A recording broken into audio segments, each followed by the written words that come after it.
Feel the real fear with us.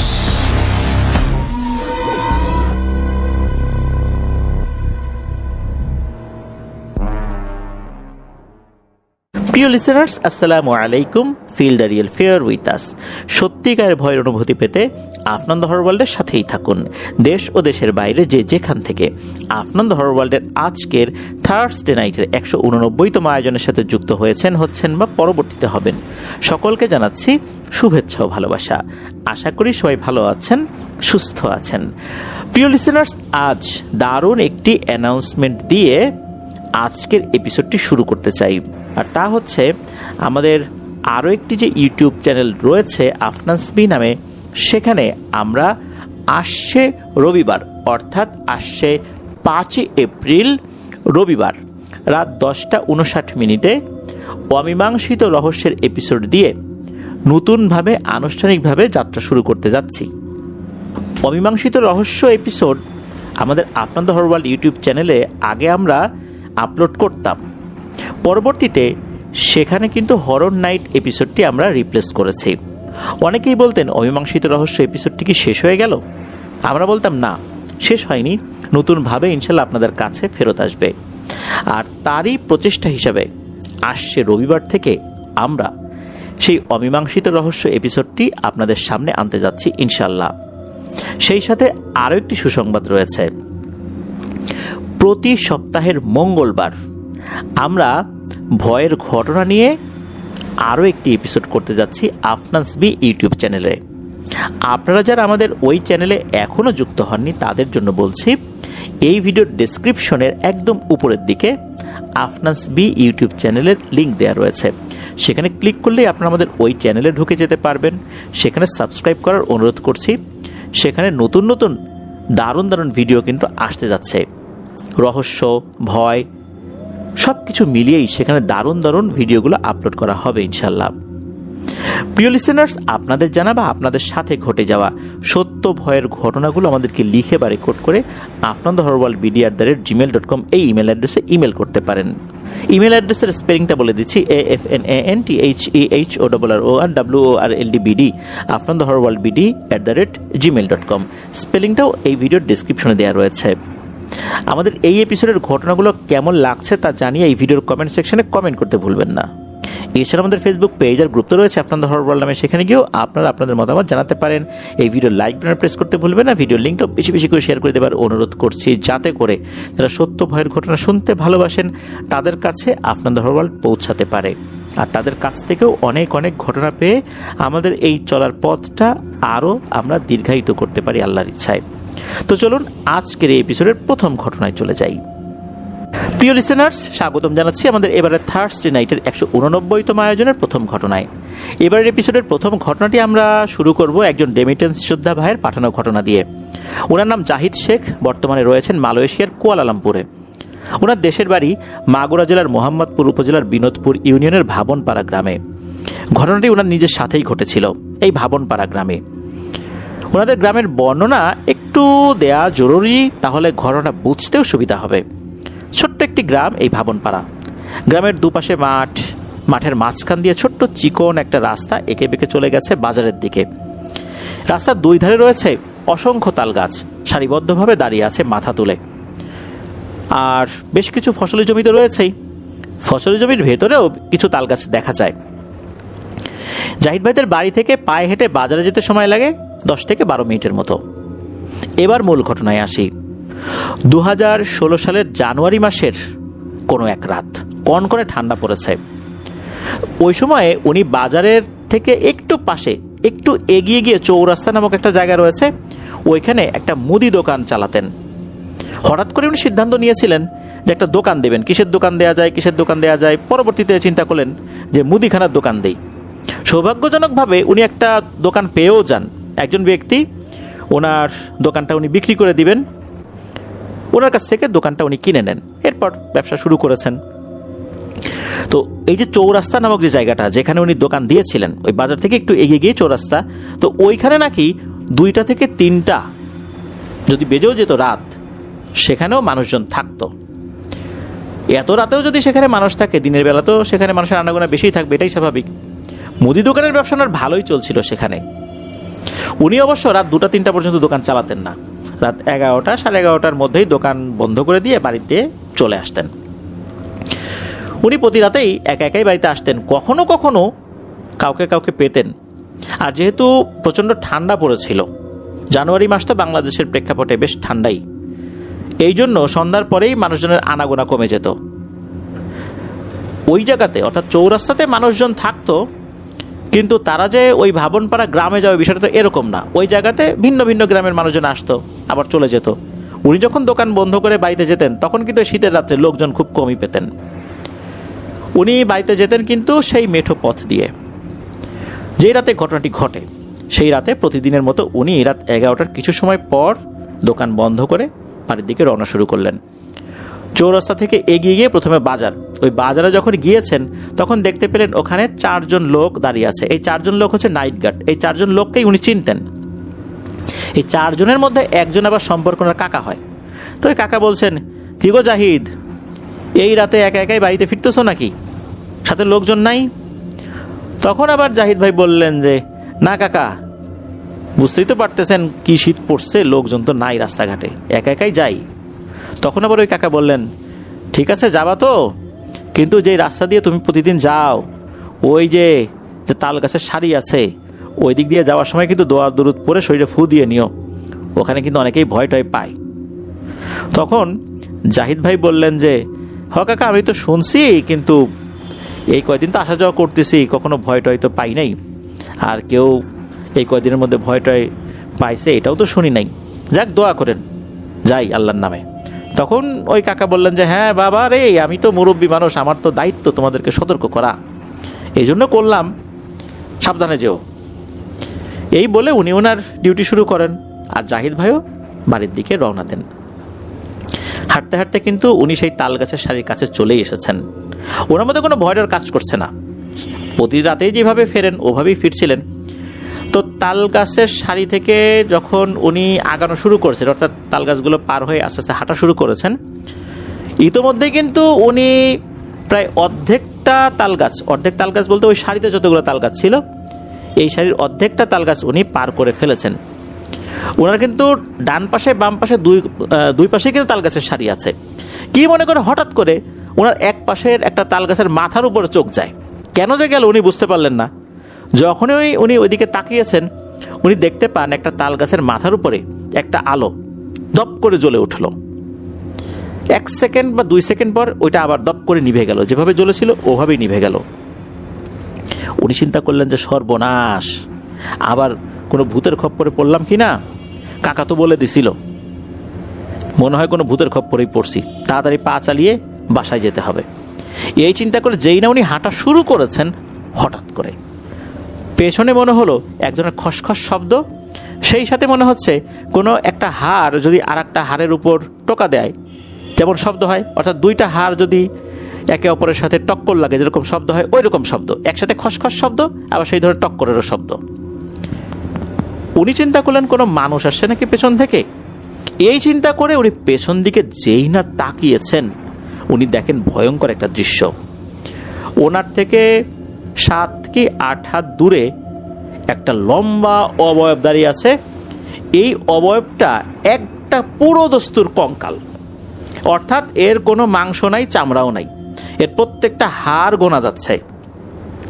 এর মাথাটাও কিন্তু সেই কঙ্কালি, তবে চোখ দুটো জ্বলছে, মনে হচ্ছে চোখের এই কোটরের ভেতরে 2টো লাল কয়লা রেখে দেওয়া হয়েছে, জলজল করছে।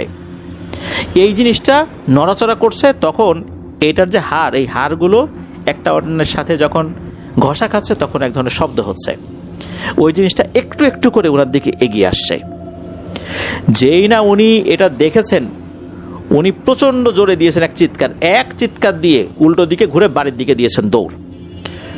উনি চিৎকার করতে করতে বাড়িতে যাচ্ছেন, এদিকে দূর থেকে ওনার চিৎকার শুনে বাড়ির লোকজন তো উঠে গেছে। বাড়ির উঠোনে গিয়েই উনি অজ্ঞান হয়ে পড়ে যান। ওনার জ্ঞান ফেরে প্রায় 4 ঘন্টা পর। এরপর আশেপাশে তাকিয়ে দেখেন বাড়ির লোকজন তাকে ঘিরে বসে আছে। সবাই বলে, আরে কি হয়েছিল রে? তখন উনি সব ঘটনা খুলে বলেন। ওই রাতে আল্লাহর রহমতে আর কোনো সমস্যা হয়নি।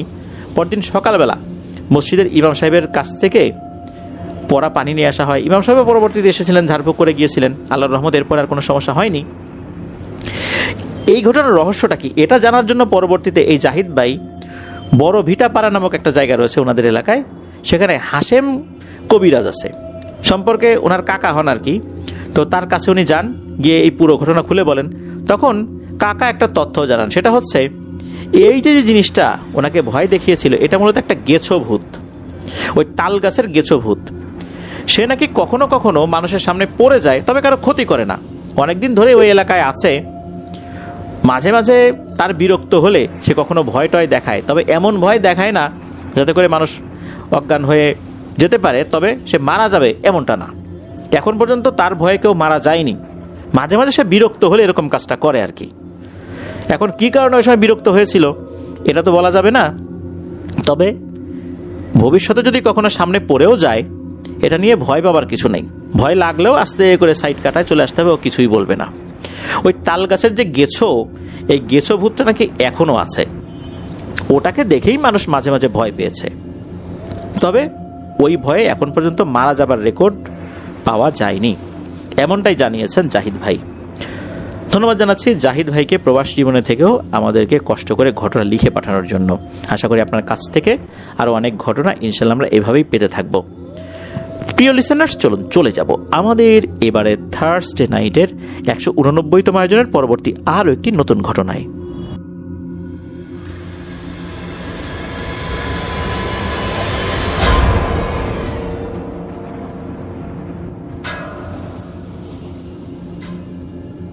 প্রিয় লিসেনার্স, আবারও স্বাগতম জানাচ্ছি আমাদের এবারে থার্সডে নাইটের 189তম আয়োজনের দ্বিতীয় ঘটনায়। এখন যে ঘটনাটি আপনাদের সাথে শেয়ার করব, ঘটনাটি বেশ হৃদয় বিদারক আর রহস্যময়ও বটে। এই ঘটনাটি আমাদেরকে যিনি পাঠিয়েছেন, ওনার নাম মোহাম্মদ খালিদ হাসান। ওনার বাড়ি সাতক্ষীরা জেলার শ্যামনগর উপজেলার মুন্সীগঞ্জ ইউনিয়নের শান্তিপাড়া গ্রামে। উনি যে ঘটনাটি পাঠিয়েছেন, এই ঘটনাটা মাদ্রাসা কেন্দ্রিক। এই খালিদ ভাই উনি একজন কোরআনে হাফেজ, তাই পড়াশোনার সুবাদে ছোটবেলা থেকেই উনি বাইরে থাকেন।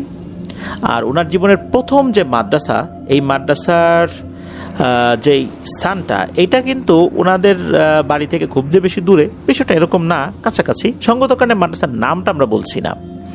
যাই হোক, এখন মূল ঘটনায় আসি। সময়টা 2018। উনি সবেমাত্র 9 নম্বর পাড়া শেষ করে 10 নম্বর পাড়া উনি হেফজ করছেন। তো কোরআন শরীফে তো 30 পারা থাকে, প্রত্যেকটা পাড়ায় কিন্তু 20 পৃষ্ঠা করে হিসাব করা হয়। বিশেষ করে যারা হাফিজি পড়েন তারা ওভাবেই হিসাব করে এক এক পারা করে মুখস্থ করেন। তো ওভাবেই উনি 9 পারা শেষ করেছেন, 10 নম্বর পারা তখন ওনার পড়া হচ্ছিল। তো 10 নম্বর পাড়ার 9 পৃষ্ঠাও ওনার মুখস্থ হয়ে গেছে, 10 নম্বর পৃষ্ঠা উনি তখন মুখস্থ শুরু করেছেন আর কি। তো ওনার এক সহপাঠী ছিল, তার আবার 1 পারা আগানো ছিল। এই যে খালিদ ভাই, ওনার তো 9 পারা মুখস্থ হয়েছে, তার 10 পারা মুখস্থ হয়ে গিয়েছিল। এই ছেলেটার নাম ছিল মোহাম্মদ ওসামা। ঘটনাটা মূলত এই ওসামাকে নিয়েই। ওসামার বাড়ি ছিল ফরিদপুর জেলার কোন একটা গ্রামে, ঠিক কোন গ্রামে এটা অবশ্য খালিদ ভাই বলতে পারেন নাই। মাদ্রাসাগুলো, বিশেষ করে যে কওমি মাদ্রাসাগুলো, এগুলো কিন্তু আরবি মাস অনুযায়ী পরিচালনা করা হয়, তাই সাধারণত রমজান মাসে ছুটি হয়ে যায়। সবাইকে রমজান মাসে ছুটি দিয়েও দেওয়া হয়। ছুটি শেষ হওয়ার সাথে সাথেই ওনারা সবাই আবার মাদ্রাসায় চলেও আসেন, সবাই আসেন। ওসামা এই ছেলেটা আসে নাই। এদিকে ওসামাকে, ওসামার যিনি ওস্তাদ, সে খুবই স্নেহ করতেন, ভালোবাসতেন এই ছেলেটাকে। ছেলেটার মা ছিল না, মা মারা গিয়েছিল, যার কারণে এই ছেলেটার প্রতি ওনার একটা আলাদা দরদ ছিল। সেটাকে ভালো একজন হাফেজ বানাবেন, এটা কিন্তু ওনার ওস্তাদের একটা ইচ্ছা ছিল। তাই অন্য সব ছাত্রের উপর ওনার যেই দরদটা ছিল, তার থেকে ওসামার প্রতি, এই এতিম বাচ্চাটার উপর ওনার দরদটা অনেকটা বেশি ছিল। শাসনটাও বেশি ছিল, দরদও বেশি ছিল। নিজের ছেলের মতো করেই উনি ওই ওসামাকে দেখতেন। ছেলেটা আসছে না, হুজুর অনেকবার যোগাযোগের চেষ্টা করেন, আসবে না আসবে না, বলে যে আমি মাদ্রাসায় পড়বো না, কিছুতেই সে মাদ্রাসায় আসবে না। কি আর করা, হুজুর নিজেই চলে গেলেন। তখন ছেলেটাকে অনেক বুঝিয়ে শুনিয়ে অনুরোধ করে মাদ্রাসায় নিয়ে আসেন। মাদ্রাসায় আসার পরেও সে মোটেও পড়ায় মনোযোগ বসাতে পারছিল না। সে পড়ে কোনো কিছুই মুখস্থ রাখতে পারে না, কিচ্ছু মুখস্থ করতে পারে না। সারাদিন তাকে যদি জোর করে বসিয়েও রাখা হয় তারপরও সে কোনো কিছুই সেভাবে মনে রাখতে পারছে না। এমনকি সে যে 10 পারা তেলাওয়াত করেছে, অর্থাৎ সে যে মুখস্থ করেছে, এই 10 পারা সে কোনোভাবেই আর বলতে পারে না। এটা একটা বড় সমস্যা হয়ে দেখা দিল। মাত্র 1 মাসে, এই রমজান মাসে সে সব ভুলে গেছে। হুজুর চিন্তা করলেন যে এমন তো হওয়ার কথা না, অনেক ছোট ছোট সূরাও সে বলতে পারছে না, এটা কেমন কথা। হুজুর বেশ চিন্তিত হয়ে পড়লেন। উনি চিন্তা করলেন যে ওসামার যেহেতু মা জীবিত নেই, ও মানসিকভাবে হয়তোবা বেশ পেরেশানিতে আছে। তাই উনি একটা কাজ করলেন, ওসামাকে বললেন যে বাবারে, আমার পরিচিত একটা মাদ্রাসা আছে, তুই যা, ওখানে যা, ওখানে গিয়ে বেশ কয়েকদিন মেহমান হিসাবে থেকে আয়, আশেপাশে বেরিয়ে আয়, তোর মনটা ভালো লাগবে, তারপর আয় এখানে। তো ওসামা সেখানে চলে গেলেন। ওখানে যখন উনি গেলেন, ওই ওসামা আর কি, হুজুর কিন্তু ওই মাদ্রাসার যিনি প্রধান শিক্ষক ছিলেন তাকে ফোন করে জানিয়ে দিয়েছিলেন যে আমার খুব কাছের একটা স্টুডেন্ট গেল, ও মানসিকভাবে বিপর্যস্ত বলে মনে হচ্ছে, পড়াশোনায় মন বসছে না, ও একটু ঘোরাঘুরি করুক, আপনি ব্যবস্থা করে দিয়েন। তো হুজুর সেভাবে ব্যবস্থা করে রেখেছিলেন। আর এই যে যিনি হুজুর, উনি শ্যামনগর থানার হুফাজুল কোরআন ফাউন্ডেশনের সভাপতি ছিলেন, তাই উনি বেশ পরিচিত ছিলেন সবার কাছেই উনি একটা গ্রহণযোগ্যতা ছিল। তো সেই মাদ্রাসায় যখন এই ওসামাকে পাঠানো হয়, সেখানে যাওয়ার পর একটু ঘোরাঘুরি করছে আশেপাশে। ওখানে যাওয়ার পর সে কি করছে, একটা মেমোরি বক্স ছিল, ওই মেমোরি বক্সে গান ডাউনলোড দিয়ে গান শোনা যেত, মানে অডিও আর কি। সে এরকম একটা বক্স নিয়ে বিলের ভিতর গিয়ে রাতের বেলা বসে বসে গান শুনছে। ওই সময়ে পরিচিত একজন ব্যক্তি, অর্থাৎ ওই এলাকার খুবই পরিচিত একজন ব্যক্তি ওই দিক দিয়ে যাচ্ছিলেন। তো ছেলেটাকে দেখার পর উনি তো চিনতে পারছেন না। ওই মাদ্রাসায় যে স্টুডেন্টরা লেখাপড়া করে এর অধিকাংশকেই উনি চেনেন, আর যাদেরকে চেনেন না তাদেরকে জিজ্ঞেস করেন, তোমার নাম কি বাবা, কোথা থেকে আসছো, বাবা কি করে, বাড়ি কোথায়, মানে অনেক কথা জিজ্ঞেস করেন আর কি, সবাইকে চেনার চেষ্টা করেন। তো এই ছেলেটাকে উনি আগে কখনো দেখেননি, না দেখার কারণে উনি প্রশ্ন করলেন যে এই বাবা, তোমার নাম কি, কোথা থেকে আসছো? তো সে বলে যে আমার বাসা ফরিদপুর। তখন তার নামটাও বলে। তখন ওই লোকটা বলে, তুমি কি এই মাদ্রাসায় ভর্তি হয়েছো? তখন ওসামা বলে যে না, আমি তো এই মাদ্রাসায় ভর্তি হইনি, আমি বেড়াতে আসছি। তখন ওই লোকটা কিছু বলেন না, ওখান থেকে চলে যান। এই ব্যক্তি আবার ওসামা যে মাদ্রাসায় লেখাপড়া করে সেই মাদ্রাসার প্রধান শিক্ষকের পূর্ব পরিচিত ছিলেন। সেই হুজুরের ফোন নাম্বারও তার কাছে ছিল। উনি তখন জানান, পরবর্তীতে কি পরদিন ওই হুজুরকে জানান যে এই ব্যাপার, আপনার মাদ্রাসার একটা ছেলে দেখি বিলের মধ্যে গান শুনছে। বিষয়টা আমার কাছে স্বাভাবিক বলে মনে হলো না, আর ওর কথাবার্তায়ও কেমন যেন অসংলগ্নতা রয়েছে, আপনি একটু বিষয়টা দেখেন। হুজুর তো যখন জেনেছেন যে এটা ওসামা, কারণ ওসামা তো তার নাম বলেছিল, তো ওই লোকটাও বলেছে যে তার নাম ওসামা, বাড়ি ফরিদপুর। এটা শুনে হুজুর আর বুঝতে বাকি রইল না কোনো একটা সমস্যা এখানে হয়েছে। হুজুর সাথে সাথে ওই মাদ্রাসার প্রধান শিক্ষককে ফোন করে বলে দেন যে ওসামাকে আপনার কাছে এখন আর রাখার দরকার নাই, ওকে মাদ্রাসায় পাঠিয়ে দেন, বলেন যে আমি ওকে যেতে বলছি। তখন ওই হুজুর ওসামাকে আবার আগের মাদ্রাসায় পাঠিয়ে দেন। মাদ্রাসায় ওসামা এসে পৌঁছায় আসরের নামাজের পর।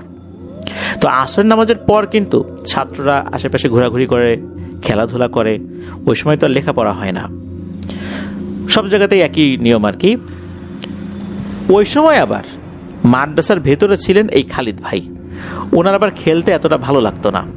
উনি মাদ্রাসার সামনে দাঁড়িয়ে আছেন, তখন ওসামা সবেমাত্র এসে নেমেছে। হুজুর ওসামাকে দেখে বলে, ওসামা তুই ভেতরে আয়। হুজুরের কথা মতো ওসামা মাদ্রাসার ভিতরে গেল। তখন হুজুর তাকে সরাসরি জিজ্ঞেস করলো, এই মেমোরি বক্সটা কোথায়, বের কর। উত্তরে ওসামা বলল, কিসের মেমোরি বক্স, আমার কাছে তো কোনো মেমোরি বক্স নেই। তখন হুজুর বেশ রেগে গেলেন, কারণ ওসামাকে উনি এত কষ্ট করে হাফেজ বানানোর চেষ্টা করছেন, এই ছেলেটা ওনার সাথে মিথ্যা কথা বলবে, এটা উনি মেনে নিতে পারেননি। কারণ ওসামাকে উনি খুবই স্নেহ করতেন, ভালোবাসতেন, শাসনও করতেন। তখন হুজুর কি করেছেন, একটা লাঠি দিয়ে ওকে আঘাত করেছে পায়ে। অসাবধানতাবশত এই আঘাতটা গিয়ে লাগে শরীরের স্পর্শকাতর একটা স্থানে। আঘাত লাগার সাথে সাথে ওসামা অজ্ঞান হয়ে যায়। এদিকে ওসামা অজ্ঞান হয়ে গেছে, হুজুর তো বিচলিত হয়ে গেলেন, হাই হাই কি হয়ে গেল, অসাবধানতাবশত কি করতে গিয়ে কি হয়ে গেল। তখন দ্রুত এই যে খালিদ ভাইকে ডাক দিলেন, এই খালিদ তাড়াতাড়ি এদিকে আয়, যা দ্রুত গিয়ে একটা ডাক্তারকে ডেকে নিয়ে আয়। তখন একটা বাইসাইকেল নিয়ে খালিদ ভাই বেরিয়ে গেলেন ডাক্তার ডাকার জন্য। তো 10 মিনিটের মধ্যে উনি ডাক্তারকে ডেকেও নিয়ে আসেন। ডাক্তারের কাছে কিছু মেডিসিন ছিল যেটা উনি আসার সময় নিয়ে আসছিলেন। তো ডাক্তার আসার পরে ডাক্তার দেখে বললেন যে আঘাতটা গুরুতর ঠিক আছে, তবে এটার কারণে তার যে বড় ক্ষতি হবে বিষয়টা এরকম না, ঠিক হয়ে যাবে, তবে কয়েকদিন হাঁটাহাঁটি করতে একটু সমস্যা হবে, একটু ধরে ধরে হাঁটাতে হবে আর কি। তো ডাক্তার কিছু মেডিসিন আর কিছু পরামর্শ দিয়ে ওখান থেকে বিদায় নিলেন। এই খবরটা কিছুক্ষণের মধ্যে গ্রামে ছড়িয়ে যায়। ওনারা যখন মাগরিবের নামাজ পড়ে বের হচ্ছেন তখন কিছু গ্রামবাসী এসে হুজুরকে আচ্ছা মতো গালিগালাজ করতে থাকে। তখন হুজুর বলেন, দেখেন এই ছেলেকে আমি নিজের ছেলের মতো করে বড় করতেছি, ওর মা নাই, এতিম, ওকে আমি খুবই ভালোবাসি, স্নেহ করি, শাসনও করি। ওকে কিভাবে শাসন করতে হবে সেটা আপনাদের কাছ থেকে আমার শিখতে হবে না। তবে হ্যাঁ, যেটা হয়েছে এটা অসাবধানতাবশত হয়েছে, এর জন্য আমি লজ্জিত। এইভাবেই উনি অনেক কিছু বুঝিয়ে ওই লোকদেরকে বিদায় করেন। অন্যান্য দিনের মতো মাগরিবের নামাজের পর লেখাপড়া করে আবার এশার নামাজ পড়ে আরও কিছুক্ষণ ওনারা লেখাপড়া করেছেন। এরপর খাওয়া দাওয়া করে সবাই ঘুমানোর প্রস্তুতি নিয়েছেন। এখানে বলে রাখা ভালো, প্রতিটা মাদ্রাসায় স্টুডেন্টদের ভেতর থেকে আমির সাহেব নির্ধারণ করা হয়। আমরা যেরকম ক্লাস ক্যাপ্টেন নির্ধারণ করি এরকম আর কি। হুজুর তো আসলে সবাইকে দেখাশোনা করতে গেলে বেশ একটা ঝামেলায় পোহাতে হবে, তাই ছাত্রদের ভেতর থেকেই এমন কয়েকজনকে বাছাই করা হয় যারা সেই ক্যাপ্টেনের দায়িত্ব পালন করবেন। মাদ্রাসায় তাদেরকে আমির বলা হয় আর কি। তো ওইখানে 2 জন আমির নির্ধারিত ছিল, একজন হচ্ছে খালিদ ভাই আর আরেকজন হচ্ছে খালিদ ভাইরই আর এক ছাত্র ভাই, তার নাম হচ্ছে নাজমুল। ওনারা দেখাশোনা করেন যে ঠিক মতো সবাই ঘুমিয়েছে কিনা, ঘুমানোর পর দরজা ঠিকঠাক মতো লাগানো হয়েছে কিনা, অপ্রয়োজনে কোথাও ফ্যান বা কোনো ইলেকট্রিক বাতি জ্বালানো আছে কিনা, কোনো ছাত্র ভাই বাইরে আছে কিনা, সবাই ঠিকঠাক মতো ভেতরে এসেছে কিনা, মানে যাবতীয় যে দায়িত্ব যেটা বলতে বোঝায় আর কি। তো এটা হওয়ার পর আবার হুজুরকে রিপোর্ট করতে হয় যে হ্যাঁ হুজুর সব কিছু ঠিকঠাক আছে। কারণ এতগুলো বাচ্চা বাইরে থেকে লেখাপড়া করতে আসছে, কারো যদি কোনো একটা সমস্যা হয় তো এই আমির সাহেবদেরকে তো কেউ আর ধরবে না, কারণ ওরাও তো স্টুডেন্ট ওখানকার, সবাই এসে ধরবেন তো হুজুরদেরকেই, কারণ তারা সেখানকার দায়িত্বশীল। তাই সবসময় এই রিপোর্টগুলো নেয়া এটা কিন্তু হুজুরের একটা গুরুত্বপূর্ণ দায়িত্বের মধ্যেই পড়ে। আর এই যে আমির যে 2 জনকে নিযুক্ত করা হয়েছে তারাও কিন্তু এই দায়িত্বটা যথাযথভাবে পালন করতেন। তো তাদের এই দায়িত্বের অংশ হিসাবেই এই খালিদ ভাই বাইরে গিয়েছিলেন, কেননা মসজিদের কয়েকটা লাইট জ্বালানো ছিল, উনি সেই লাইটগুলো অফ করার জন্য গিয়েছিলেন। মাদ্রাসার পাশে মসজিদ ছিল। আর হুজুর এই যে নাজমুল, যিনি আরেকজন আমির, তাকে দায়িত্ব দিয়েছিলেন যে এই নাজমুল তুই কিন্তু ওসামাকে খেয়াল রাখিস, ও বাইরে গেলে ওকে ধরে ধরে নিয়ে যাস, যেহেতু ও একটু অসুস্থ হয়ে পড়ছে। নাজমুল এই দায়িত্ব পালনের জন্য সদা সর্বদা নিয়োজিত ছিল। এদিকে এই খালিদ ভাই মসজিদের লাইট বন্ধ করে যখনই মাদ্রাসার উদ্দেশ্যে রওনা দিয়েছেন তখনই গ্রামের একটা লোকের সাথে তার দেখা হয়ে যায়। সে এই মাদ্রাসা আজকে কি ঘটেছে সেই বিষয়ে প্রশ্ন করে, তো তাকে সবকিছু খুলে বলেন। তো এ সমস্ত কথাবার্তা বলতে বলতে একটু দেরি হয়ে যায় আর কি। উনি যখন মাদ্রাসার ভেতরে আসেন তখন দেখা যায় যে সবাই লাইট বন্ধ করে ঘুমিয়ে পড়েছে। উনিও বিলম্ব না করে নিজের বিছানা গুছিয়ে শুয়ে পড়লেন। কতক্ষণ ঘুমিয়েছেন বলতে পারেন না, ওনার ঘুম ভাঙে বিছানার উপর লাঠির আঘাতের শব্দে। উনি মশারির ভেতর থেকে মুখ বের করে দেখেন কিছু ছাত্ররা গোল হয়ে বসে আছে আর মাঝখানে হুজুর। তখন খালিদ ভাই চিন্তা করলেন ওরা হয়তোবা শুয়ে শুয়ে কথা বলছিল, তাই হুজুর শুনে ফেলেছে, এই জন্য ওদেরকে ডেকে বিচার করছে।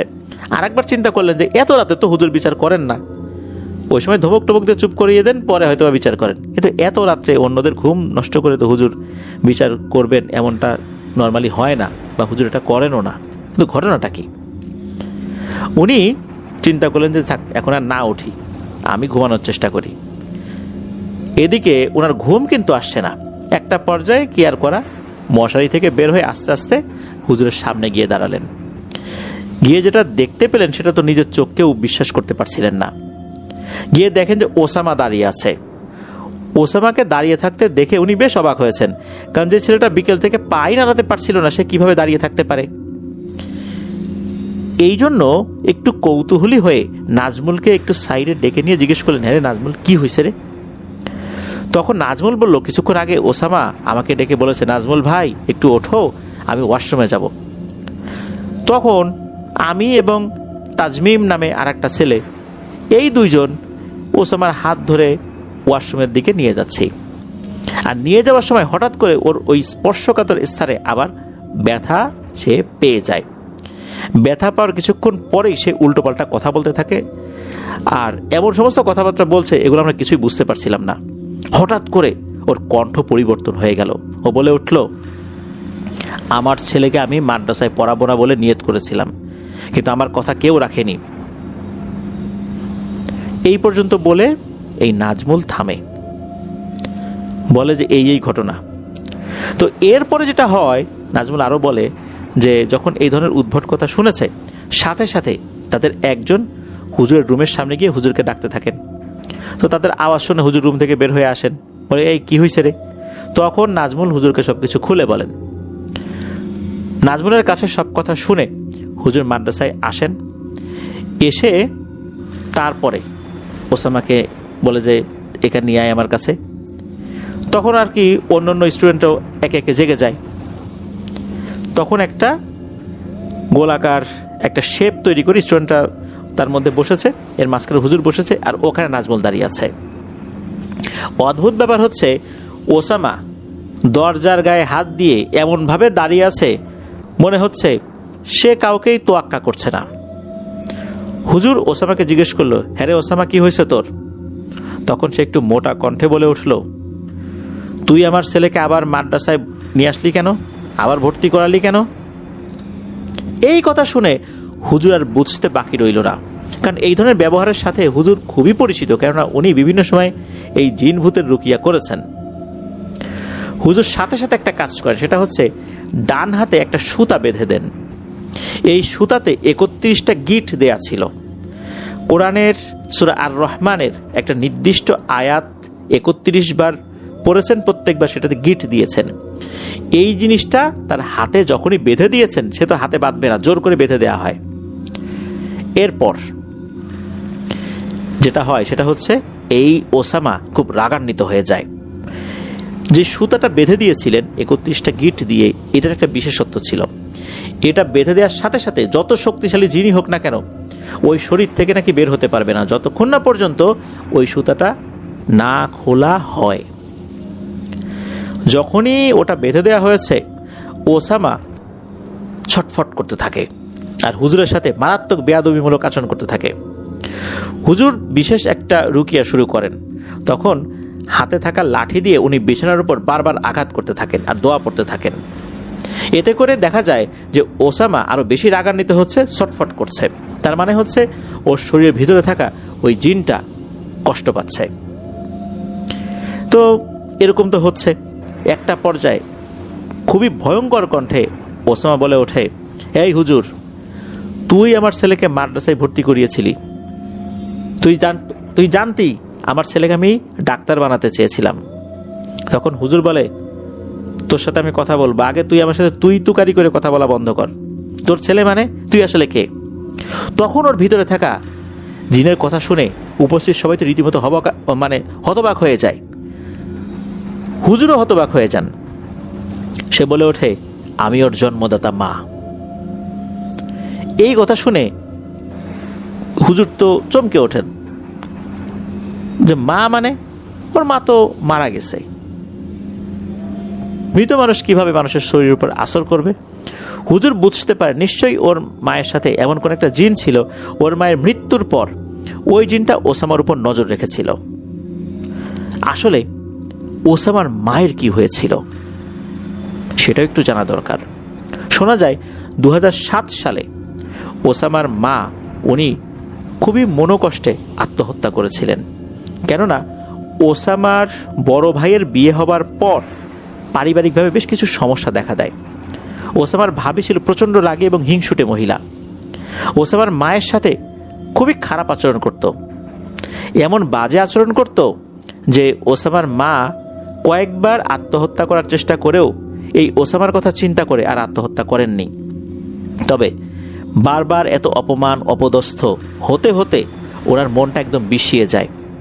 যেদিন ওর আম্মু সুইসাইড করে সেদিন নাকি সকালবেলা নিজের হাতে ওসামাকে গোসল করিয়ে দিয়েছিল, ভাতও খাইয়ে দিয়েছিল, তারপর স্কুলে পাঠিয়ে দেয়। এরপর কান্না করতে থাকে। এরপর বাড়িতে থাকা বিষ খেয়ে, যেই বিষগুলো কৃষি জমিতে ছিটানো হতো, এরকম বিষ খেয়ে উনি আত্মহত্যা করেন। তো উনি তো মারা গিয়েছেন। এখন ওসামার শরীরে কে? হুজুর বুঝে ফেলেছেন যে ঘটনাটা আসলে কি। তখন হুজুর বলেন যে দেখ, আমি কিন্তু বুঝতে পারছি তুই আসলে কি, আমাকে ওসামার মা বলে ধোকা দেবার চেষ্টা করিস না, এখন তুই কি চাস সেটা বল। তখন ওই জিনটা বলে ওঠে, আমি চাই ও মাদ্রাসায় না পড়ুক, এটাই আমার চাওয়া। তখন হুজুর বলে, তোর এই চাওয়া পূর্ণ হবে না। তখন নাকি ওসামার ভিতর থেকে ওই জিনটা বলে ওঠে, তোর চাওয়া পূর্ণ হবে না, কেননা আমার যা করার দরকার আমি করে দিছি। ও যে 10 পারা মুখস্থ করছে ও কিচ্ছু বলতে পারবে না, আমি ওর ব্রেইন ড্যামেজ করে দিয়েছি। তবে হ্যাঁ, ও শুধু সূরা ইয়াসিন বলতে পারবে, এছাড়া ও আর কোনো সূরা বলতে পারবে না। আমি চলে যাবার পর তুই ওকে জিজ্ঞেস করিস তো, দেখিস তো ও সূরা ইয়াসিন ছাড়া আর কিছু বলতে পারে কিনা। তখন হুজুর বলে যে আর কি বল, তুই আর কি চাস।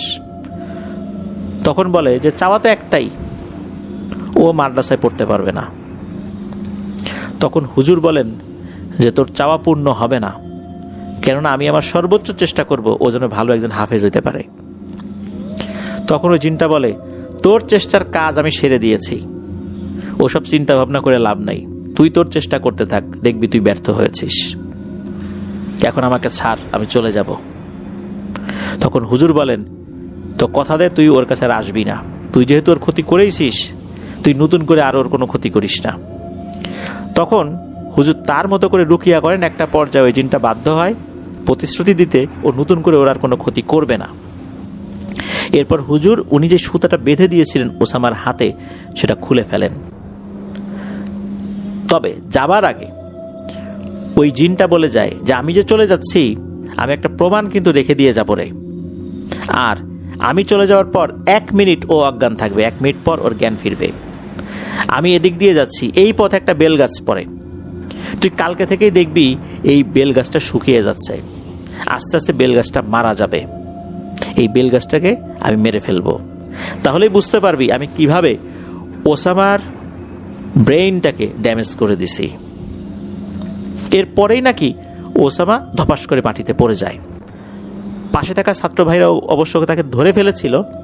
তো পড়ে যাওয়ার পরে তো খুব বেশি ক্ষতি হয়নি আল্লাহর রহমতে। এর 1 মিনিট পর, গুনে গুনে 1 মিনিট পর, হুজুর ঘড়ি ধরেছিলেন, 1 মিনিট পর ওসামার জ্ঞান ফেরে। জ্ঞান ফেরার পর ওই সময়ে সবাই একটা পরীক্ষা করেন। ওসামা স্বাভাবিক হয়ে যায়, ওসামা বলতেই পারে না তখন কি হয়েছে। এরপর এই যে নাজমুল যিনি ছিলেন, তারপরে এই যে খালিদ ভাই ছিলেন, হুজুর ছিলেন, আরও কয়েকজন ছিলেন, সবাই তাকে বলে যে এই তুই এই জায়গা থেকে পড়তো, মানে ওসামার যতটুকু মুখস্থ ছিল এই মুখস্থের ভিতর থেকে তাকে পড়তে বলা হয়। অদ্ভুত ব্যাপার হচ্ছে সে কিছুই পড়তে পারছিল না। ওসামা কিন্তু 30 নম্বর পারা, 29 নম্বর পারা, 28 নম্বর পারা এই শেষ দিক থেকে শুরু করেছিল।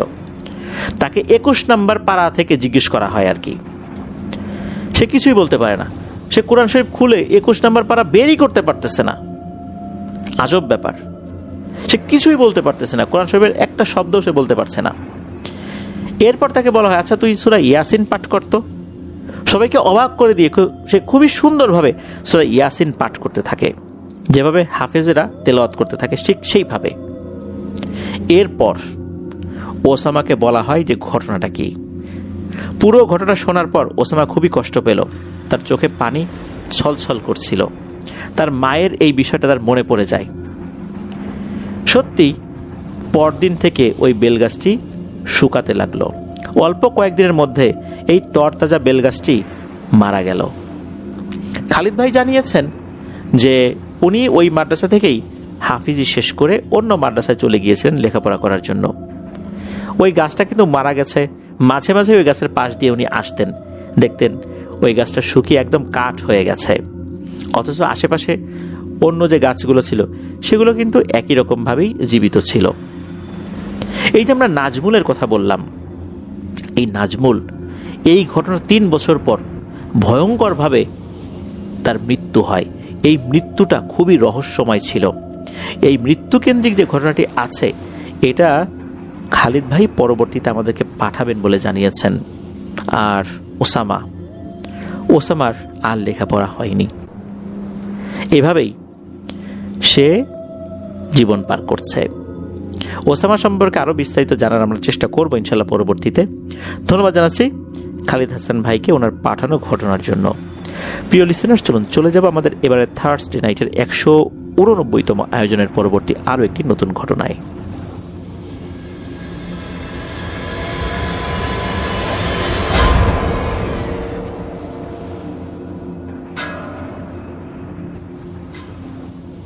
আবারও স্বাগতম জানাচ্ছি প্রিয় লিসেনার্স আমাদের এবারে থার্সডে নাইটের 189তম আয়োজনের তৃতীয় ঘটনায়। এখন যে ঘটনাটি আপনাদের সাথে শেয়ার করব, এই ঘটনাটি আমাদেরকে যিনি পাঠিয়েছেন তার নাম হাফেজ মোহাম্মদ ইসলাম। ওনার বাড়ি পাবনা জেলার বেড়া উপজেলার আমিনপুর গ্রামে। উনি বর্তমানে রাজবাড়ির গোয়ালন্দ উপজেলার একটি মসজিদের পেশ ইমাম এবং খতিব হিসাবে দায়িত্ব পালন করছেন। উনি যে ঘটনাটি আমাদেরকে দিয়েছেন এই ঘটনাটি কয়েক বছর আগে ঘটেছিল 2023 সালে। আর যার সাথে ঘটেছে তার নাম হচ্ছে সবুর উদ্দিন, যাকে উনি কাকা বলে সম্বোধন করেন।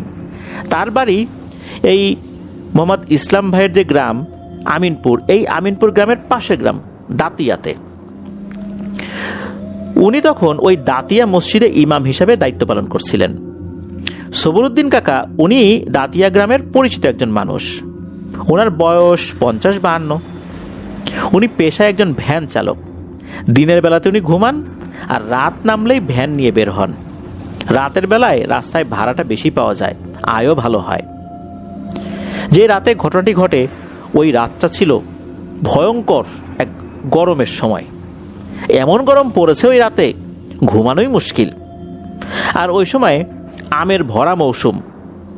রাত তখন অনেকই হয়েছে, চারদিকে নিস্তব্ধ, কেবল ঝিঝি পোকার শব্দ আর দূরে কুকুর আর শেয়ালের শব্দ শোনা যাচ্ছে। কুকুর এক পাশ থেকে ডেকে উঠলে দূরে শেয়ালও ডেকে ওঠে, আবার শেয়াল ডেকে উঠলে বিভিন্ন জায়গায় থাকা কুকুরগুলোও ডেকে ওঠে। এদের শব্দ ছাড়া আশেপাশে আর কোনো শব্দ পাওয়া যাচ্ছিল না। সবরুদ্দিন কাকা ভ্যান চালাতে চালাতে পৌঁছান আমিনপুর বটতলা এলাকায়। এই যে জায়গাটা, এইখানে এমনিতেই লোকজন ভয় পায়। এক পাশে একটা হিন্দু বাড়ি রয়েছে, অন্য পাশে বড় বড় গাছ। রাতের বেলা ওখানে কিন্তু কোনো আলোই থাকে না। ওই জায়গাতে হঠাৎ করে কাকার চোখে পড়ে একটা বড় গাছের নিচে ছড়িয়ে ছিটিয়ে অনেকগুলো পাকা আম পড়ে আছে। উনি ভাবলেন যাই 2-4টা কুড়াই বাসায় নিয়ে যাব। ভ্যানটা রাস্তার উপর রেখেই নেমে পড়লেন। চারপাশে কেমন যেন অস্বস্তিকর নীরবতা। আম কুড়াতে কুড়াতে হঠাৎ করে মনে হলো কারো গরম নিঃশ্বাস ওনার পেছনে পড়ছে, অর্থাৎ গরম নিঃশ্বাস এমনভাবে পড়ছে ওই গরম নিঃশ্বাস ওনার শরীরে এসে ধাক্কা দিচ্ছে। উনি ভয়ে ঘাড় ঘুরিয়ে তাকাতেই দেখেন ওনার ঠিক পেছনে না, ওই যে উনি রাস্তার উপর ভ্যানটা রেখে আসছেন ওই ভ্যানের উপর একজন লোক বসে আছে। এত দূর থেকে কি কারো নিঃশ্বাস শরীরে আসে লাগে? উনি খেয়াল করলেন এই লোকটার শরীরে কোনো কাপড় চোপড়ই নাই। লোকটা পাগল পাগল বলে মনে হচ্ছে, তবে তার শরীরটা অস্বাভাবিক রকমের সাদা। অনেকে সেতী রোগ যদি কারো হয় আর কি, অনেকের তাদের শরীরটা যখন সাদা হয়ে যায় ওই রকম আর কি। আর এর চোখ দুটো কেমন যেন জল জল করছে। রাতের বেলা কুকুর বিড়ালের চোখগুলো যেরকম জল জল করে আলো পড়লে মনে হচ্ছে আলো ছাড়াই তার চোখ দুটো জল জল করছে। কাকা যেন মুহূর্তেই জমে গেলেন। গলা দিয়ে কোনো শব্দই বের হচ্ছে না। উনি এমনভাবে জমে গিয়েছেন যে নড়াচড়াও করতে পারছেন না। তবে একটা পর্যায়ে সাহস সঞ্চয় করে জিজ্ঞেস করেন, আপনি কে? তখন ওই লোকটা ভয়ঙ্কর গম্ভীর আর কাঁপুনি দেয়ার মতো কণ্ঠে বলে ওঠে, এই ভ্যান চালা। জাস্ট এতটুকুই বলেছে। কাকার তো বুক ধরফর করতে লাগলো, কি করবেন না করবেন। উনি আর কথা বাড়ালেন না, শরীরে একটু শক্তি ফেরত পেলেন, উনি দ্রুত ভ্যানে উঠলেন আর চালাতে শুরু করলেন। ভ্যান চলতে শুরু করলো। ওই লোকটা কিন্তু নামলো না, চুপচাপ পেছনে বসে আছে। কাকা দাতিয়া গ্রামের দিকে যাচ্ছেন।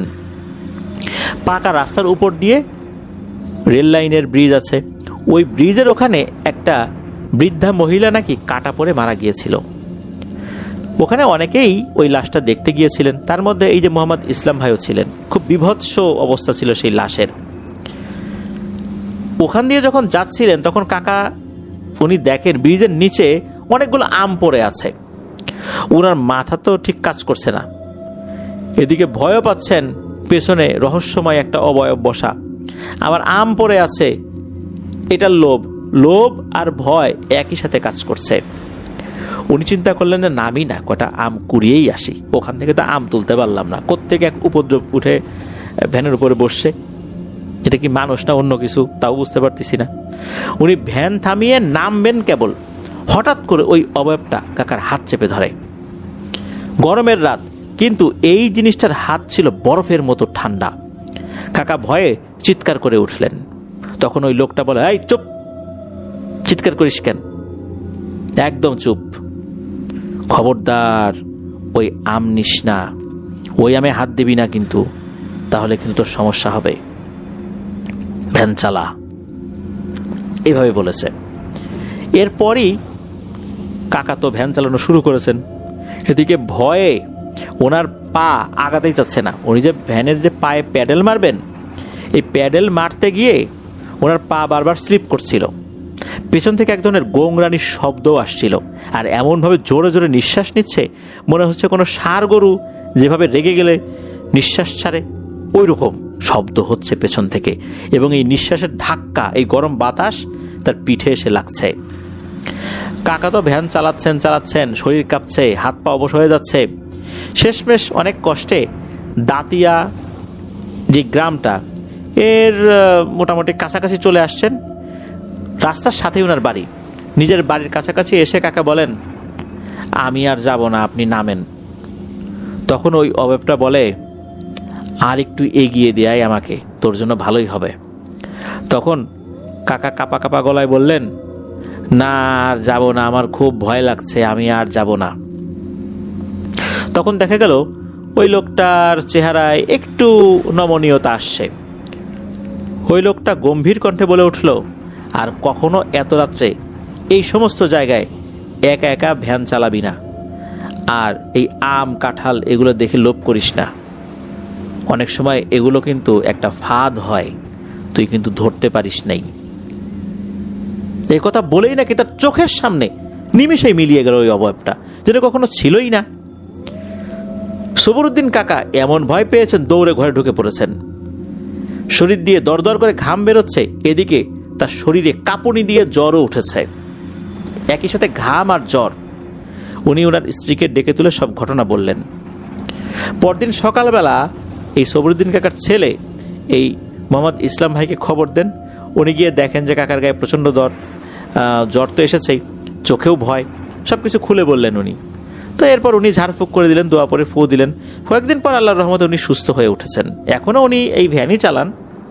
তবে ওই রাত্রে ওই অবয়বটা হঠাৎ করে কোত্থেকে এলো?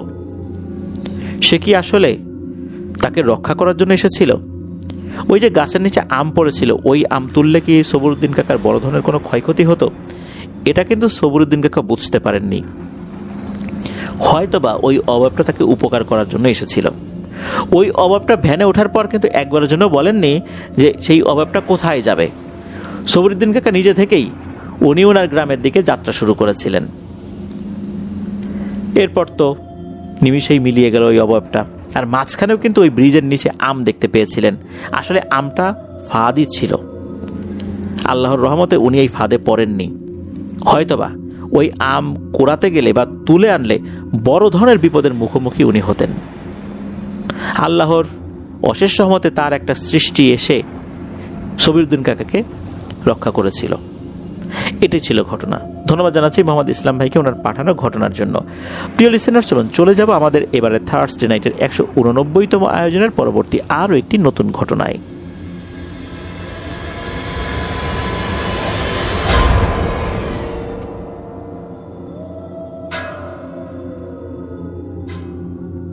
আবারও স্বাগতম জানাচ্ছি প্রিয় লিসেনার্স আমাদের এবারের থার্সডে নাইটের 189তম আয়োজনের চতুর্থ ঘটনায়। এখন যে ঘটনাটি আপনাদের সাথে শেয়ার করব, এই ঘটনাটি আমাদেরকে যিনি পাঠিয়েছেন উনি একজন রেমিটেন্স যোদ্ধা ভাই। ওনার নাম ফারহান। উনি বর্তমানে রয়েছেন সৌদি আরবের আবহা শহরে। ওনার বাড়ি মৌলভীবাজার জেলার রাজনগর উপজেলার উত্তরভাগ ইউনিয়নের সুরিখাল গ্রামে। ঘটনাটি উনি নিজেই প্রত্যক্ষ করেছেন। ঘটনাটির সময়কাল 2021 সালের নভেম্বর মাস। তখন উনি বাংলাদেশেই ছিলেন। ওনাদের একটা ছোট খাল ছিল, যে খালটি গ্রামের রাস্তার পাশেই। ওই খালে বেশ মাছ ছিল। ওনারা চিন্তা করলেন সেচ পাম্প লাগিয়ে দিয়ে পানি সেচ দিয়ে মাছ ধরব। ওই চিন্তা করে বিকেলবেলা সেচ পাম্প লাগানো হলো। সারা রাত কিন্তু পানি সেচ দেওয়ার কাজ চলবে। এদিকে এই মেশিন যদি কখনো বন্ধ হয়ে যায়, তেল লাগে, সার্বক্ষণিক কিন্তু পাহারার জন্য লোক দরকার ছিল। বাইরের কাউকে না নিয়ে ওনারা 3 জন এই পাহারার কাজে লেগে গেলেন। এই ফারহান ভাই আর ফারহান ভাইয়েরই আর একজন আত্মীয়, মামাতো ভাই আর কি, যার নাম রিয়াদ, আর এলাকার একজন বড় ভাই যার নাম হচ্ছে জুবেদ। বলে রাখা ভালো, ওই খালের ঠিক অপর প্রান্তেই ছিল পাঠা বলি দেওয়ার একটা স্থান। ওই পাশটাতে বেশ কিছু হিন্দু পরিবার ছিল। তো ওনারা ওনাদের বিভিন্ন রিচুয়ালগুলোর ক্ষেত্রে পাঠা যে বলি দেওয়ার প্রচলন রয়েছে, যেই রিচুয়ালের ক্ষেত্রে ওই সময় পাঠাগুলো ওই জায়গাতে বলি দেওয়ার একটা ব্যবস্থা রাখা হয়েছে। ওই জায়গায় নাকি অনেকেই ভৌতিক ঘটনার মুখোমুখি হয়েছেন। তবে এই যে ফারহান ভাই, যারা ওনাদের বয়সী যারা আছেন ওই এলাকায়, তাদের সাথে কখনো ভয়ের ঘটনা না ঘটার কারণে ওনারা কিন্তু এই বিষয়গুলো বিশ্বাস করতেন না। তো ওনারা ওই রাতে তাঁবুর মতো খাটিয়ে ওখানে রয়েছেন। সারা রাত ঘুমানোর তো সুযোগ নেই, পাহারা দিতে হবে। ঘুম যাতে না আসে এই জন্য ওখানে শুয়ে শুয়ে ওনারা ফোন চালাচ্ছিলেন। হঠাৎ করে একটা গ্রুম গ্রুম আওয়াজ ওনারা সবাই শুনতে পান। প্রথমে মনে হয় মেঘ ডাকছে। 3 জনই চমকে উঠলেন। এখন যদি মেঘ ডাকে আর বৃষ্টি হয় তাহলে তো সর্বনাশ হয়ে যাবে। কেননা এই খাল থেকে পানি সেচ দিয়ে অন্য জায়গায় পানি ফেলছেন। বৃষ্টি হলে তো এই খালে আবার পানি ভরে যাবে, তাহলে তো এই পুরো কাজটাই একদম মাঠে মারা গেল। ওনারা 3 জনই তাঁবু থেকে বের হয়ে আকাশের দিকে তাকিয়ে তো হতবাক হয়ে গেলেন। দিব্যি চাঁদ আছে, আকাশ ভর্তি তারা দেখা যাচ্ছে, মেঘের কোনো ছিটে ফোঁটাও নেই। তাহলে এই শব্দটা কোথা থেকে এলো? ওনারা চিন্তা করলেন হবে হয়তো আশেপাশ থেকে আসছে আর কি। বিভিন্ন সময় দেখা যায় যে অনেকেই বড় বড় সাউন্ড বক্স বাজান অনেক দূরে দূরে, কিন্তু এত রাতের বেলা আর মনে এত রং ধরলো যে সাউন্ড বক্স বাজাবেন। চিন্তা করলেন যে হতেও পারে এরকম কিছু। ওনারা আবার ওনাদের তাঁবুর মধ্যে ঢুকে গিয়েছেন। এর কিছুক্ষণ পর আবার ওই একই শব্দ, জাস্ট কয়েকবার, এরপরই বন্ধ। এবার আর ওনারা বাইরে বের হলেন না। কিন্তু হঠাৎ করে এই যে আর একজন ছিল রিয়াদ নামে, উনি খেয়াল করলেন এই যে জুবেদ ভাই আশেপাশে নাই। আরে উনি কোথায় গেল?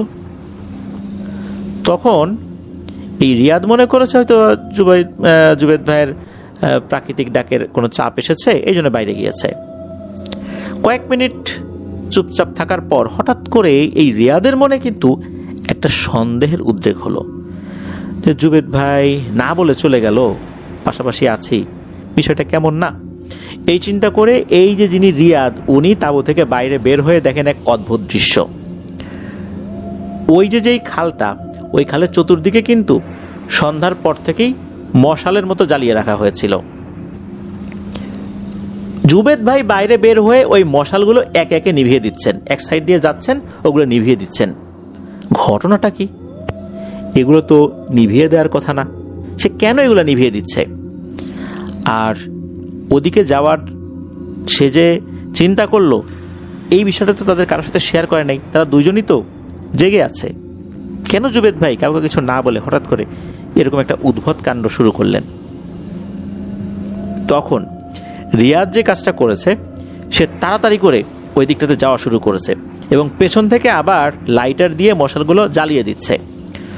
যখনই আবার মশালগুলো জ্বালিয়ে দিচ্ছে, তখন এই জুবেদ ভাই রিয়াদের দিকে ভয়ঙ্কর রাগান্বিত চোখে তাকালেন। এমনভাবে তাকিয়েছেন মনে হচ্ছে এখনই রিয়াদকে উনি মেরেই ফেলবেন। আর জুবেদ ভাই কি করছেন, উনি তখন ফু দিয়ে পুনরায় এই মশালগুলো নিভানোর চেষ্টা করছেন। অদ্ভুত ব্যাপার হচ্ছে যে উনি যখন ফু দিয়ে নিভানোর চেষ্টা করছিলেন, তখন সেই গ্রুম গ্রুম আওয়াজগুলো মনে হচ্ছে শুরু হয়ে গেছে। উনি প্রতিবার ফু দিচ্ছেন আর গ্রুম গ্রুম আওয়াজ হচ্ছে। তখন আবার আর একটা ব্যাপার ওনারা লক্ষ্য করলেন, বিশেষ করে এই যে রিয়াদ ভাই, উনি খেয়াল করলেন আশেপাশে থাকা যে গাছপালা রয়েছে, মনে হচ্ছে এই গাছপালাগুলো ভয়ঙ্করভাবে নড়াচড়া করছে। এটা যে ঝড়ো বাতাসে নড়াচড়া করছে বিষয়টা এরকম না, এই গাছগুলো ধরে কেউ ঝাঁকায়, খুব ভালোভাবে ঝাঁকায়। ওই গাছগুলো কিভাবে নড়াচড়া করবে, মনে হচ্ছে বাতাসে নড়ছে না, কেউ ঝাঁকি দিচ্ছে। মনে হচ্ছে অসংখ্য মানুষ একত্র হয়ে এক একজন এক একটা গাছ ধরেছে আর গাছ ঝাঁকাচ্ছে। আর কোনো মানুষ এত বড় বড় গাছ ঝাঁকি দিলেও এই গাছগুলো যে এইভাবে নড়বে এমনটা কিন্তু আশা করা যায় না। তাহলে এই গাছগুলো কে ঝাঁকাচ্ছে? আর হঠাৎ করে এরকম গ্রুম গ্রুম আওয়াজ আবার শুরু হয়ে যাবার কারণটা কি? ওই সময় এই রিয়াদ চিন্তা করলো যে ঘটনা তো ভালো না। তখন এই ফারহান ভাইকে ডাকাডাকি শুরু করেন, এই ফারহান ভাই তাড়াতাড়ি আসো ভাই, দেখো কি হচ্ছে এখানে। এদিকে ফারহান ভাই উনি তো মোবাইল চালাচ্ছিলেন, চিন্তা করলেন কি ব্যাপার, কি হলো, ওরা হঠাৎ করে এত রাতের বেলা চিৎকার চেঁচামেচি শুরু করলো কেন, মেশিনে কোনো প্রবলেম হয়েছে কিনা। উনি মোবাইল ফোন চালানোর জন্য এতটাই এই মোবাইল ফোনের ভিতরে নিমগ্ন হয়ে গিয়েছিলেন, আশেপাশে যত কিছু হচ্ছে, গ্রুম গ্রুম শব্দ হচ্ছে, এটা কিন্তু উনি খেয়ালই করছিলেন না। উনি তখন তাঁবু থেকে বের হয়েছেন, বের হয়ে দেখেন যে এই রিয়াদ মশালগুলো জ্বালানোর চেষ্টা করছে আর এই জুবেদ ভাই এগুলো নেভানোর চেষ্টা করছে, আর গ্রুম গ্রুম আওয়াজ হচ্ছে। উনিও বাইরে বের হয়ে সেম দৃশ্যটা দেখেন, গাছপালাগুলো ভয়ঙ্করভাবে নড়ছে। এদিকে রাত তখন শেষ দিকে, ফজরের আজান দেবে দেবে ভাব, তখনও দেয়নি। তখন দ্রুত এই যে ফারহান ভাই ওই দিকটাতে ছুটে গেলেন। যাওয়ার পর দেখা গেল যে জুবেদ ভাই ভয়ঙ্কর রকমের এক ধরনের শব্দ করছে, গড়গড় গড়গড় আওয়াজ করছে। ওনারা দুজনেই তখন জুবেদ ভাইকে ধরার চেষ্টা করলেন। জুবেদ ভাইকে ধরেই রাখতে পারছিলেন না সহজে, কারণ তার শরীরে মনে হচ্ছে অনেকগুলো মানুষের শক্তি চলে এসেছে। এর মধ্যে আল্লাহর অশেষ রহমত ফজরের আজান দিয়ে দেয়, আর তখনই সব কিছু স্বাভাবিক হয়ে যায়। ওই গাছপালাগুলো নড়াচড়াও বন্ধ করে দেয়, গ্রুম গ্রুম আওয়াজও বন্ধ হয়ে যায়, আর জুবেদ ভাইও একদম স্বাভাবিক হয়ে যান। এরপরে জুবেদ ভাইকে নিয়ে জুবেদ ভাইয়ের বাড়িতে ওনারা দুজন দিয়ে আসেন। ফারহান ভাই আর রিয়াদের কিছু না হলেও জুবেদ ভাইয়ের কিন্তু মারাত্মক জ্বর এসেছিল এবং বেশ বমিও করেছিলেন। রাতের এই বিষয়টা কিন্তু ওনারা গোপন করেননি, জুবেদ ভাইয়ের বাড়ির লোকদের সাথে কিন্তু এই বিষয়টা শেয়ার করেছিলেন। এরপরে একজন হুজুরকে নিয়ে আসা হয়, হুজুর ঝাড়ফুঁক করে দিলেন, জুবেদ ভাইকেও দিয়েছিলেন, ওনাদের দুজনকেও দিয়েছিলেন। তবে হুজুর এতটুকুই বলেছিলেন যে তোমাদের সাথে যেটা হয়েছে এটা মোটেও ভালো কিছু হয়নি, বড় ধরনের বিপদের হাত থেকে তোমরা বেঁচে গেছো। আর আরেকটা পরামর্শ ওই হুজুর দিয়ে দিয়েছিলেন, সেটা হচ্ছে তোমরা তিনজন কখনোই রাতের বেলা ওই খালপাড়ের দিকে যাবা না, গেলে কিন্তু আরো ভয়ঙ্কর বিপদ হবে। ওনারা জিজ্ঞেস করেছিলেন আসলে ঘটনাটা কি হয়েছিল। হুজুর বলেছিলেন যে সব কথা বলা যাবে না, কিছু কথা বললে হিতে বিপরীত হতে পারে, কিছু কথা গোপন থাকাই ভালো। এতটুকুই পরামর্শ দিলাম, তোমরা কেউ, বিশেষ করে তিনজন, রাতের বেলা ওই খালপাড়ের দিকে যেতে পারবে না। ওনারা হুজুরের পরামর্শ মেনে নিয়েছিলেন। ওনারা সেটা আসলে মেনে নিয়ে সেটা পুঙ্খানুপুঙ্খভাবে পালনও করেছিলেন। আল্লাহর রহমতে ওনারা তিনজনই সুস্থ আছেন এখন পর্যন্ত, আলহামদুলিল্লাহ।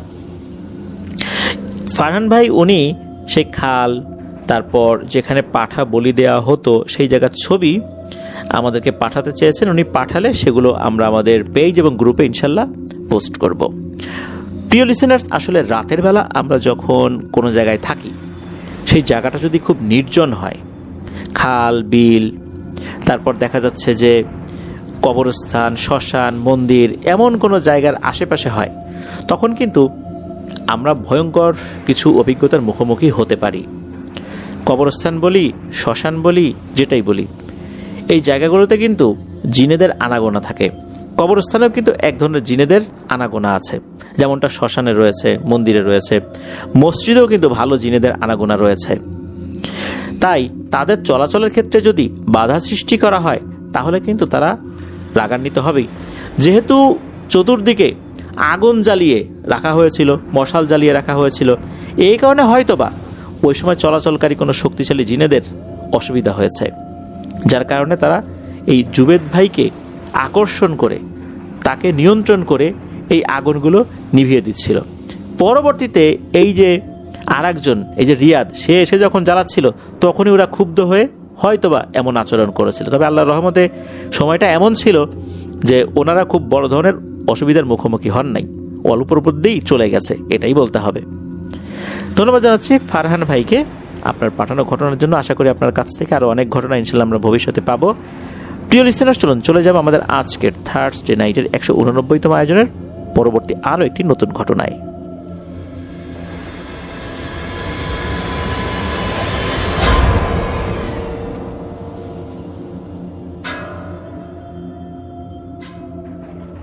আবারও স্বাগতম জানাচ্ছি প্রিয় লিসেনার্স আমাদের এবারে থার্সডে নাইটের 189তম আয়োজনের পঞ্চম ঘটনায়। এখন যে ঘটনাটি আপনাদের সাথে শেয়ার করবে, এই ঘটনাটি আমাদেরকে যিনি পাঠিয়েছেন তার নাম মোহাম্মদ সুমন মিয়া। পেশায় উনি একজন ফার্নিচার ডিজাইনার। ওনার বাড়ি পাবনা জেলার ফরিদপুর উপজেলার হাদল ইউনিয়নের ধানুয়াঘাটা গ্রামে। যে ঘটনাটি উনি আমাদেরকে পাঠিয়েছেন, এই ঘটনাটি ওনার বাবার সাথে ঘটেছিল 1995 কি 96 সালের দিকে। তখন ওনারা পরিবার সহ ঢাকার সাভারের নামাবাজার এলাকায় থাকতেন। ওনার বাবা কিন্তু খুব সাহসী একজন মানুষ। উনি ওই নামাবাজার এলাকায় একটি তেলের মিলে চাকরি করতেন। ওনার ডিউটি ছিল দুইভাবে, 12 ঘন্টা করে, কখনো রাত 2টো থেকে পরদিন দুপুর 2টা পর্যন্ত, আবার এক সপ্তাহ ডিউটির পর ডিউটি চেঞ্জ হতো, তখন দুপুর 2টো থেকে রাত 2টো পর্যন্ত। এইভাবে দুইজন ব্যক্তি শিফট চেঞ্জ করে এক সপ্তাহ করে ডিউটি পালন করতেন।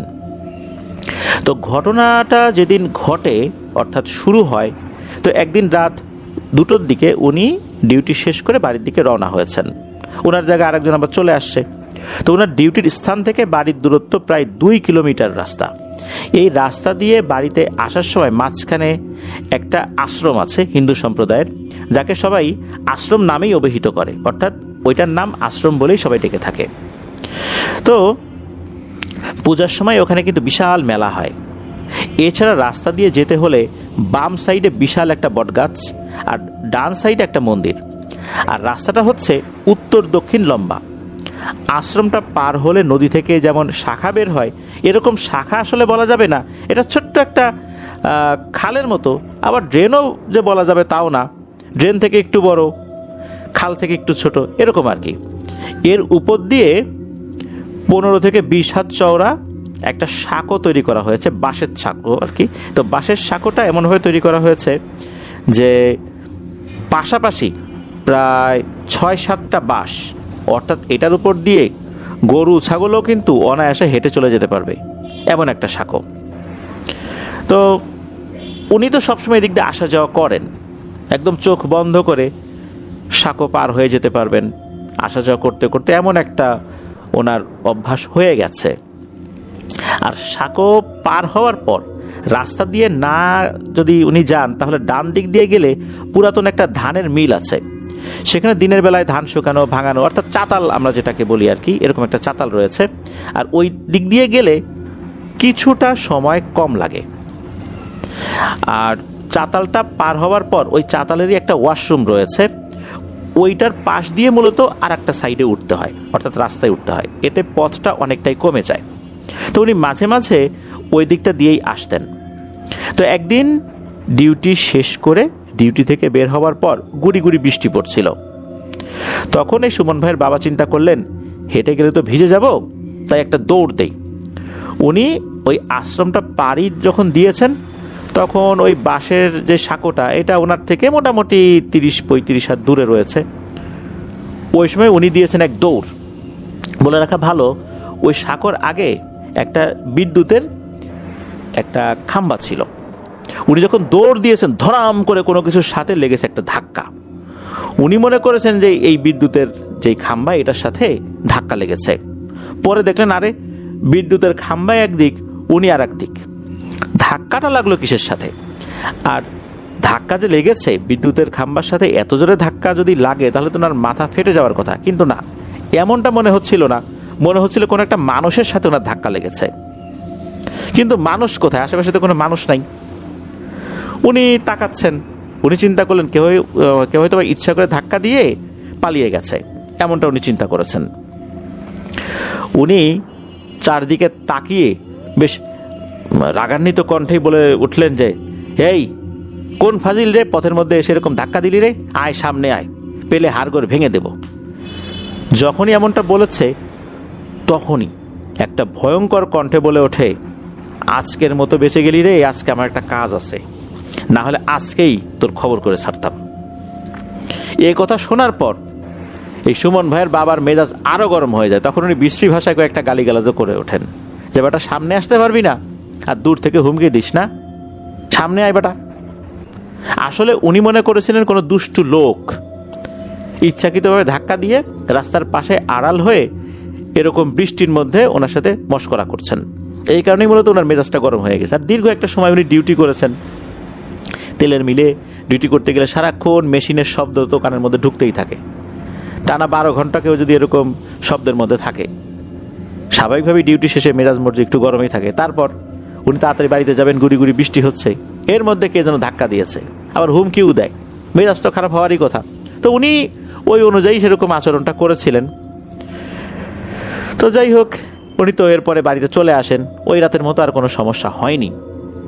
এর কয়েকদিন পর এক অমাবস্যা রাত, সেদিনও সুমন ভাইয়ের বাবার ডিউটি পড়েছিল দুপুর 2টো থেকে রাত 2টো পর্যন্ত। তো 2টোর সময় যখন কাজ সেরে অর্থাৎ ডিউটি শেষ করে বাড়ির দিকে উনি রওনা দিয়েছেন, ওই আশ্রমের ওই স্থানটা পার হওয়ার পর সাঁকোতে ওঠার আগেই উনি দেখেন একটা কালো বিড়াল রাস্তার মাঝখানে বসে আসে।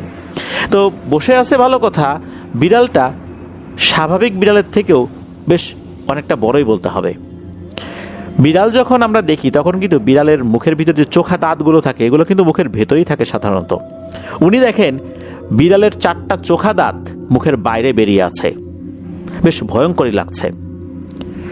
তবে সুমন ভাইয়ের বাবা এটাতে কোনো পাত্তা না দিয়ে সাঁকোর উপর যখন উঠে গেছেন, তখন উনি খেয়াল করেন ওই বিড়ালটা সাঁকোর উপর দিয়ে ওনার পিছু নেয় নাই, সেই জিনিসটা সাঁকোর নিচ দিয়ে হাঁটা শুরু করেছে এবং অনায়াসেই সে ওই পানির উপর দিয়েই হেঁটে হেঁটে ওনার সাথে সাথেই সাঁকোটা পার হচ্ছে। সাঁকোটা পার হচ্ছে বলতে সাঁকোর নিচ দিয়ে পার হচ্ছে। উনি অনায়াসেই এই সাঁকোটা পার হয়েছেন। পার হয়ে হাঁটতে হাঁটতে যখন ওই ধানের যে মিলটা রয়েছে অর্থাৎ চাতাল রয়েছে, ওই মিলের ওখানে গিয়েছেন। ওই মিলটাও যখন পার হয়ে ওই মিলের যে ওয়াশরুমের কথা বলেছিলাম, ওই ওয়াশরুমটা পার হতে যাবেন, হঠাৎ করে উনি শুনতে পান ওই ওয়াশরুমের মধ্যে কোনো একটা বাচ্চার কান্না। উনি চিন্তা করলেন কী ব্যাপার, এত রাতে এই ওয়াশরুমের মধ্যে কার বাচ্চা কান্না করে। ওনার হাতে একটা স্টিলের টর্চ লাইট ছিল, ব্যাটারি চালিত। ওই সময় কিন্তু এই টর্চ লাইটগুলো অনেকটাই দেখা যেত। তো উনি ওই টর্চ লাইটটা নিয়ে ওই ওয়াশরুমের দরজাটা খুলেছেন। যখনই ওনার দরজা খুলেছেন তখন দেখেন ভেতরে কেউ নাই, আর কান্নাও বন্ধ হয়ে গেছে। উনি ভেতরে ভালো করে লাইট মারলেন, দেখলেন যে কেউ নাই। উনি প্রথমে ভেবেছিলেন এই চাতালে যারা শ্রমিক রয়েছে তাদেরই কোনো বাচ্চা হয়তো বা এখানে আটকা পড়েছিল, এরকম চিন্তা করেছিলেন। ওনার মাথায় কিন্তু এটা ছিল না এই রাত 2টোর সময় এখানে বাচ্চা আসবে কোত্থেকে। আর তখন তো 2টোরও বেশি বাজে। উনি তো 2টোর সময় বের হয়েছিলেন, প্রায় 2 কিলোমিটার রাস্তার মধ্যে 1.5 কিলোমিটার বেশি পারও করে ফেলেছেন। এখানে তো অনেকটা সময় চলে গেছে, রাত 3টার কাছাকাছি বাজে তখন। উনি ওয়াশরুমটা পার হয়ে রাস্তায় উঠে যখন বাড়ির দিকে হাঁটা ধরবেন, এমন সময় আবার কান্না ওই ওয়াশরুমের ভেতর থেকে। উনি আবার পেছনে ফেরত আসেন, এসে টর্চ লাইট মেরেছেন, দেখেন এখনও কিছু নেই, কান্নাও বন্ধ হয়ে গেছে। এরপর উনি আবার যখন আগানো শুরু করেছেন, হঠাৎ করে তখন ওয়াশরুমের ভিতর থেকে আবারও কান্নার আওয়াজ। উনি এবার ভয় না পেয়ে রেগে গিয়ে ওই ওয়াশরুমের দরজায় মেরেছেন এক লাথি। লাথি মারার পর উনি আবার টর্চ লাইট ধরেছেন, দেখেন ভিতরে কেউ নাই। উনি এবার বাড়ির দিকে রওনা দিয়েছেন। উনি বুঝতে পেরেছেন এখানে অস্বাভাবিক কোনো কিছু আছে, এই জন্য উনি এটা নিয়ে আর বেশি ঘাটাঘাটি করেন নাই। তবে উনি বাড়িতে যখন চলে আসলেন, এতটুকু পথ আসার সময় অবশ্য কোনো কিছু হয়নি। ওই যে কালো বিড়ালটা, ওটা কিন্তু ধানের চাতালের কাছে এসেই মিলিয়ে গিয়েছিল, ওইটার সামনে আসেনি। এর একদিন পর ওনার ডিউটির শিফট চেঞ্জ হয়। উনি তখন দুপুর 2টো থেকে রাত 2টো পর্যন্ত ডিউটি দিবেন। তবে কোনো একটা কারণে ওই দিনের ডিউটিটাও উনি পরিবর্তন করে নেন। ওই দিনের ডিউটিটাও উনি রাত 2টো থেকে পরের দিন দুপুর 2টো পর্যন্ত করে নেন। অর্থাৎ ওনার যেই বদলি ছিল, অর্থাৎ ওনার পরিবর্তে আরেকজন যিনি আসবেন তার সাথে কথা বলে নেন আর কি। ওনার একটা কাজও ছিল, যার কারণে উনি এভাবেই করে নিয়েছিলেন। আর ওই লোকটারও কিছু কাজ ছিল, দুইজন আলোচনা করে এইভাবে ডিউটির সময়টা নিজেদের মধ্যে সমন্বয় করে নেন। তো যেদিন রাত 2টোর দিকে উনি বের হবেন, অর্থাৎ 2টোর আগে আর কি, 2টোর সময় ডিউটি, তো উনি বাসা থেকে ভাত নিয়ে যাচ্ছিলেন। ভাতটা তো ঠিকঠাক ছিল, গরম ভাত। তরকারি ছিল টাকি মাছের তরকারি। তো উনি যখন বাড়ি থেকে বের হয়ে ওই ধানের মিল অর্থাৎ ধানের চাতালের কাছে এসেছেন, তখন ওই যে ওয়াশরুমের কথাটা আমরা বললাম মাত্রই, ওই ওয়াশরুমের ওখানে আসার পর হঠাৎ করে উনি ফিল করেন ওনার পায়ে পায়ে কোনো কিছুর বাড়ি লাগছে, অর্থাৎ ধাক্কা লাগছে। উনি তাকিয়ে দেখেন একটা কালো রঙের মোটামুটি বড় সাইজ, মানে স্বাভাবিক বিড়াল থেকে হয়তো বা দ্বিগুণ সাইজের হবে আর কি, এরকম সাইজের একটা বিড়াল ওনার 2 পায়ের মাঝখানে বারবার চলে আসছে। আর ওই বিড়ালের পায়ের সাথে ওনার পায়ের বাড়ি লাগছে, আঘাত লাগছে। মানে হচ্ছে ওই বিড়ালটা ওনাকে সামনের দিকে যেতে দেবে না। উনি তখন কি করেছেন, রাগ করে ওই বিড়ালকে মেরেছেন এক লাথি। কিছুটা দূরে গিয়ে পড়ার পরও ওই বিড়ালটা আবার এসে একই রকমভাবে 2 পায়ের মাঝখানে ঘুরঘুর করছে।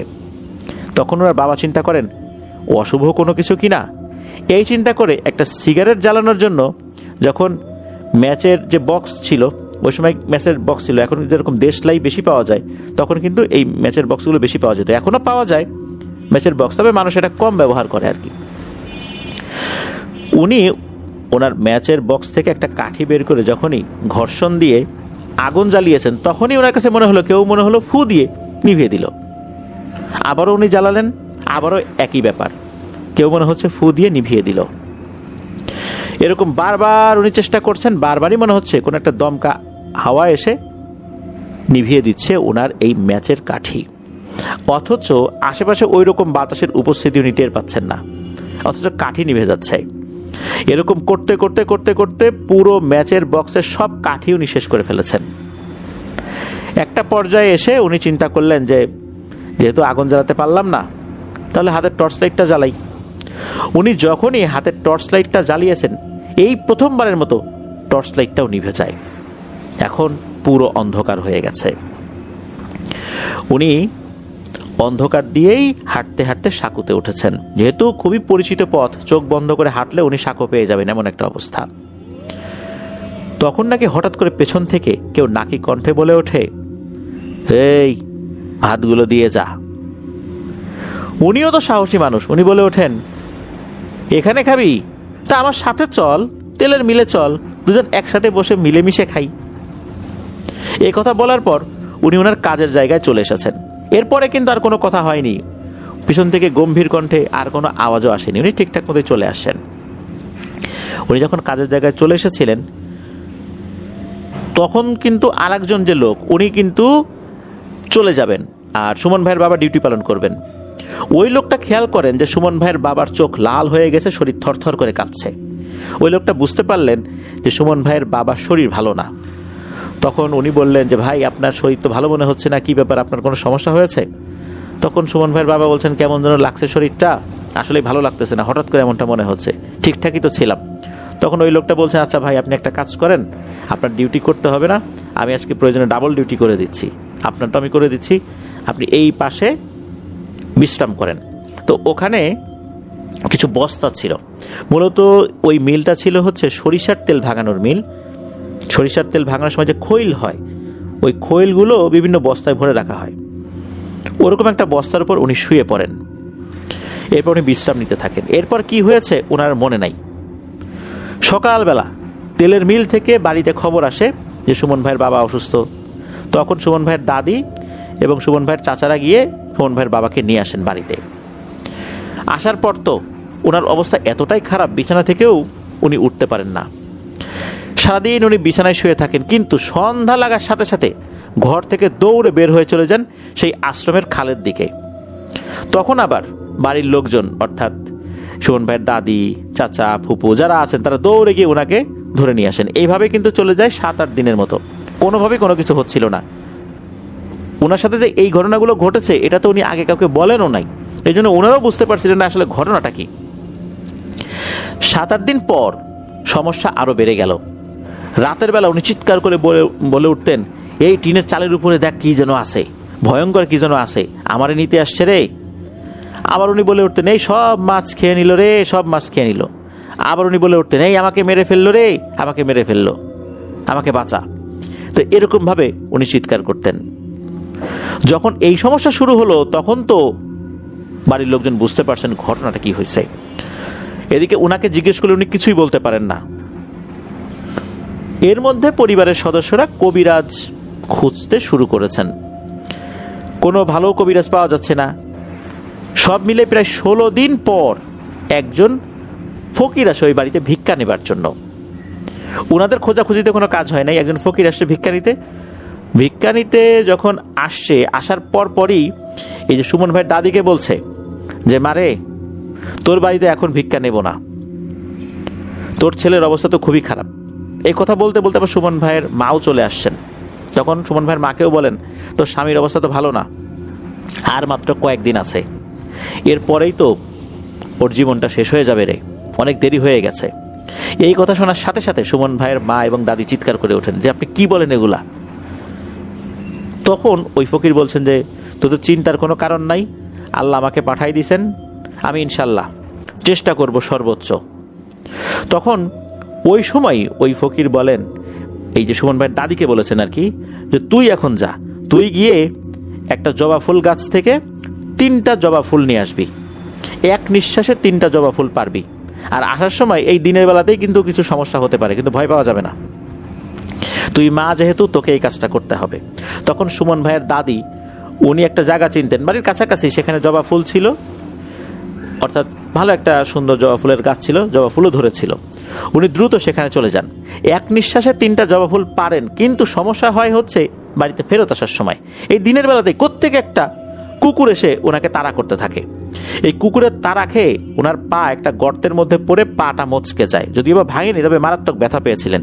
যেহেতু বয়স্ক মানুষ, হাড় দুর্বল হয়ে গেছে, আঘাতটা ওইরকম গুরুতর না হলেও ওনার জন্য সেটা গুরুতর ছিল। উনি অনেক কষ্টে পা খোরাতে খোরাতে বাড়িতে চলে আসেন।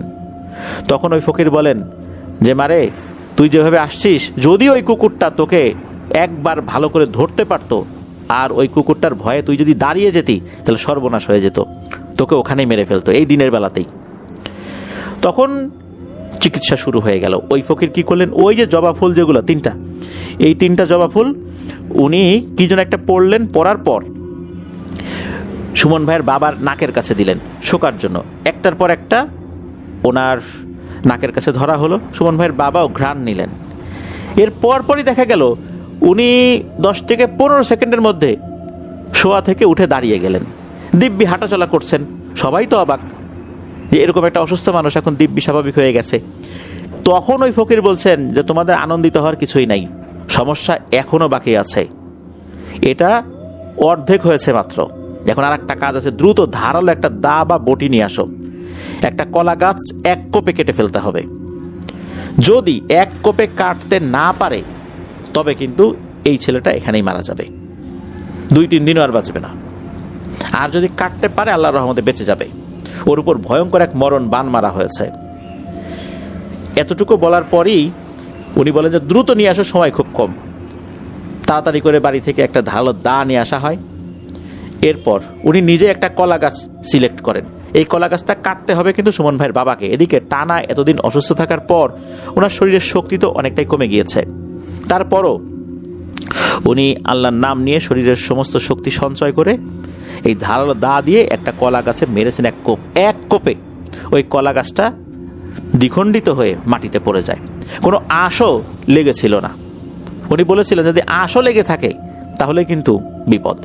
তা আল্লাহর রহমতে ওই কবিরাজ বা ফকির যিনি আসছিলেন উনি বলেন যে, আলহামদুলিল্লাহ এই ছেলেটা সুস্থ হয়ে গেছে, আর কোনো চিন্তা নাই। এরপর ওই ফকির বলেন যে বাবা তুমি বলো তো ঘটনাটা কি হয়েছিল। তখন এই যে শুরু থেকে শেষ পর্যন্ত সব ঘটনা খুলে বলেন। তখন ওই ফকির বা কবিরাজ বলেন মূলত ওই যে ধাক্কা লেগেছিল ওই সময় ওই জিনটার বিশেষ একটা কাজ ছিল, সে চলে যাচ্ছিল, এই জন্য ওই সময় সে কোনো ক্ষতি করতে না পারলেও এরপর থেকে সে পিছু নেয়। বিভিন্ন সময় তার শারীরিক অনেক ক্ষতি করে ফেলেছে, ভয়ঙ্কর বান মেরেছে, আর এর ফলশ্রুতিতেই এই পরিণতি হয়েছে। যাক, আল্লাহর রহমতে আর কোনো সমস্যা হবে না। এরপর ফকির চলে যান, আর ফকির বলে যান যে উনি কোনো জিন ভূত না, উনি মানুষ। উনি এভাবে জিনেদের মাধ্যমে খবর পেয়ে কোনো কোনো বাড়িতে যান ট্রিটমেন্ট করার জন্য।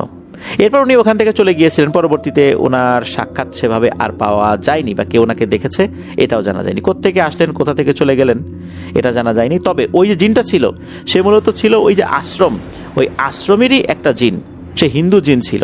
ওই সময় সে ওদিক দিয়ে যাচ্ছিল, ধাক্কা লেগেছে। তার থেকেও বড় সমস্যা হচ্ছে সুমন ভাইয়ের বাবা গালিগালাজ করেছিল, এতে করে তার ইগোতে লেগেছে, এই জন্যই সে সমস্যাটা সৃষ্টি করেছে। প্রিয় লিসেনার্স, এই ঘটনা থেকে একটা বিষয় কিন্তু আমরা বুঝতে পারলাম এবং শিখতে পারলাম, এই ধরনের ঘটনা যদি আমাদের সাথে ঘটে তাহলে কিন্তু এরকম গালিগালাজ বা এই ধরনের বিষয়গুলো করা যাবে না। এরকম অনেক ঘটনা ঘটেছে, এই ধরনের সমস্যা ফেস করেছে, পরবর্তীতে যিনি ফেস করেছেন উনি বলেছেন যে ক্ষমা করবেন, আমি বুঝতে পারিনি, মাফ করে দিয়েন। এরকম অনেক ঘটনা কিন্তু হয়েছে, দেখা গেছে যে সে ভয়ঙ্কর রূপে এসেছে আবার চলে গেছে, কোনো কিছুই হয়নি। তো এই ধরনের ঘটনা যদি আমরা বুঝতে পারি আমাদের সাথে ঘটেছে, তাহলে কিন্তু সাথে সাথে দোয়া দুরূদ পড়ে নিব। আর দোয়া দুরূদ পড়ার সাথে সাথে আমরা যদি এটাও বলি যে আমার তো খেয়াল ছিল না, ভুল হয়ে গেছে, ক্ষমা করবেন, এটা বলেও যদি চলে আসা যায়, অনেক ক্ষেত্রেই দেখা গেছে তার কিছুই হয়নি। এরকম ঝামেলা হতেই পারে, দুর্ঘটনা হয়। প্রিয় লিসেনার্স, আমরা এখন চলে যাব আমাদের এবারে থার্সডে নাইটের 189তম আয়োজনের ষষ্ঠ এবং শেষ ঘটনায়। তো চলুন শুনে আসি সেই ঘটনাটি।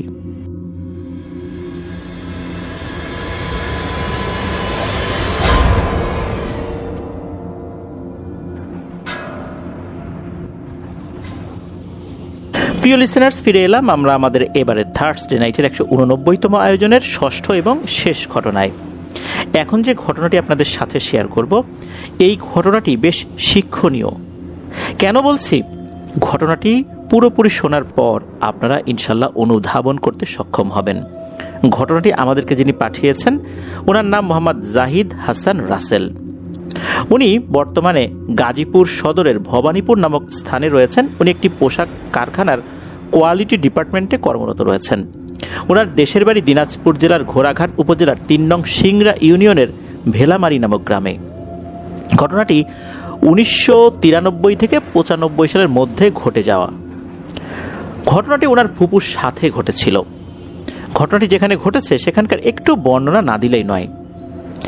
একদিকে বয়ে গেছে প্রবাহমান করতোয়া নদী, তার একটু দূরে অবস্থিত কুদরতের দিঘি। এই দিঘির জন্ম নাকি হয়েছিল এক রাতের মধ্যে, এই জন্য লোকজন এটাকে কুদরতের দিঘি নামে ডাকত। এখন অবশ্য এটা নদীর ভিতরে চলে গেছে। এটার বিপরীতে রয়েছে বালুচর, যেখানে কয়েকটি পরিবারের বসবাস, আর এক পাশে ছিল জঙ্গল। বর্তমানে অবশ্য এই জঙ্গলটাও নদীর ভেতরেই পড়ে গেছে। তো ওই সময়, অর্থাৎ সেই 1993 সালের কথা বলছি, নব্য বিবাহিত দম্পতি এই রাসেল ভাইয়ের ফুপু রেবিনা আর ফুপা হায়দার আলী, তো ওনাদের ঘর উজালা করে এক ফুটফুটে সুন্দর পুত্র সন্তানের জন্ম হয়, যার নাম রাখা হয় রানা। পরিবারে নেমে আসে আনন্দের উৎসব। দেখতে অনেক সুন্দর ছিল এই রানার চেহারা। রাসেল ভাইদের বাড়ি তখন ছিল নদীর এপারে। ওনার বাবা তখন এই রাসেল ভাইয়ের ফুপুকে সবসময় দেখতে যেতেন, ফুপুর বাড়িতে বেড়াতে গেলে কিছু না কিছু দিয়ে আসতেন। যেহেতু এই রাসেল ভাইয়ের ফুপু রাসেল ভাইয়ের বাবার খুবই আদরের বোন ছিল, এই জন্য সুযোগ পেলেই ফুপুর বাড়িতে কিছু না কিছু উনি দিয়েই আসতেন। তাছাড়া আরেকটা সমস্যা ছিল, ওই সময় ফুপুর পরিবারে বেশ অভাব ছিল, আর রানাকে সবাই ভালোবাসত। আর সবসময় তো ফুপু আসা যাওয়া করতো রাসেল ভাইদের বাড়িতে, আত্মীয় স্বজনদের বাড়িতে। রানার বয়স যখন 7 মাস, তখন ফুপু একটা কাজ করেন, সেটা হচ্ছে যে এই রাসেল ভাইদের বাড়িতে বেড়াতে আসেন, বেশ সপ্তাহখানেক এখানে থাকেন, তারপর আবার নিজ বাড়িতে চলে যান।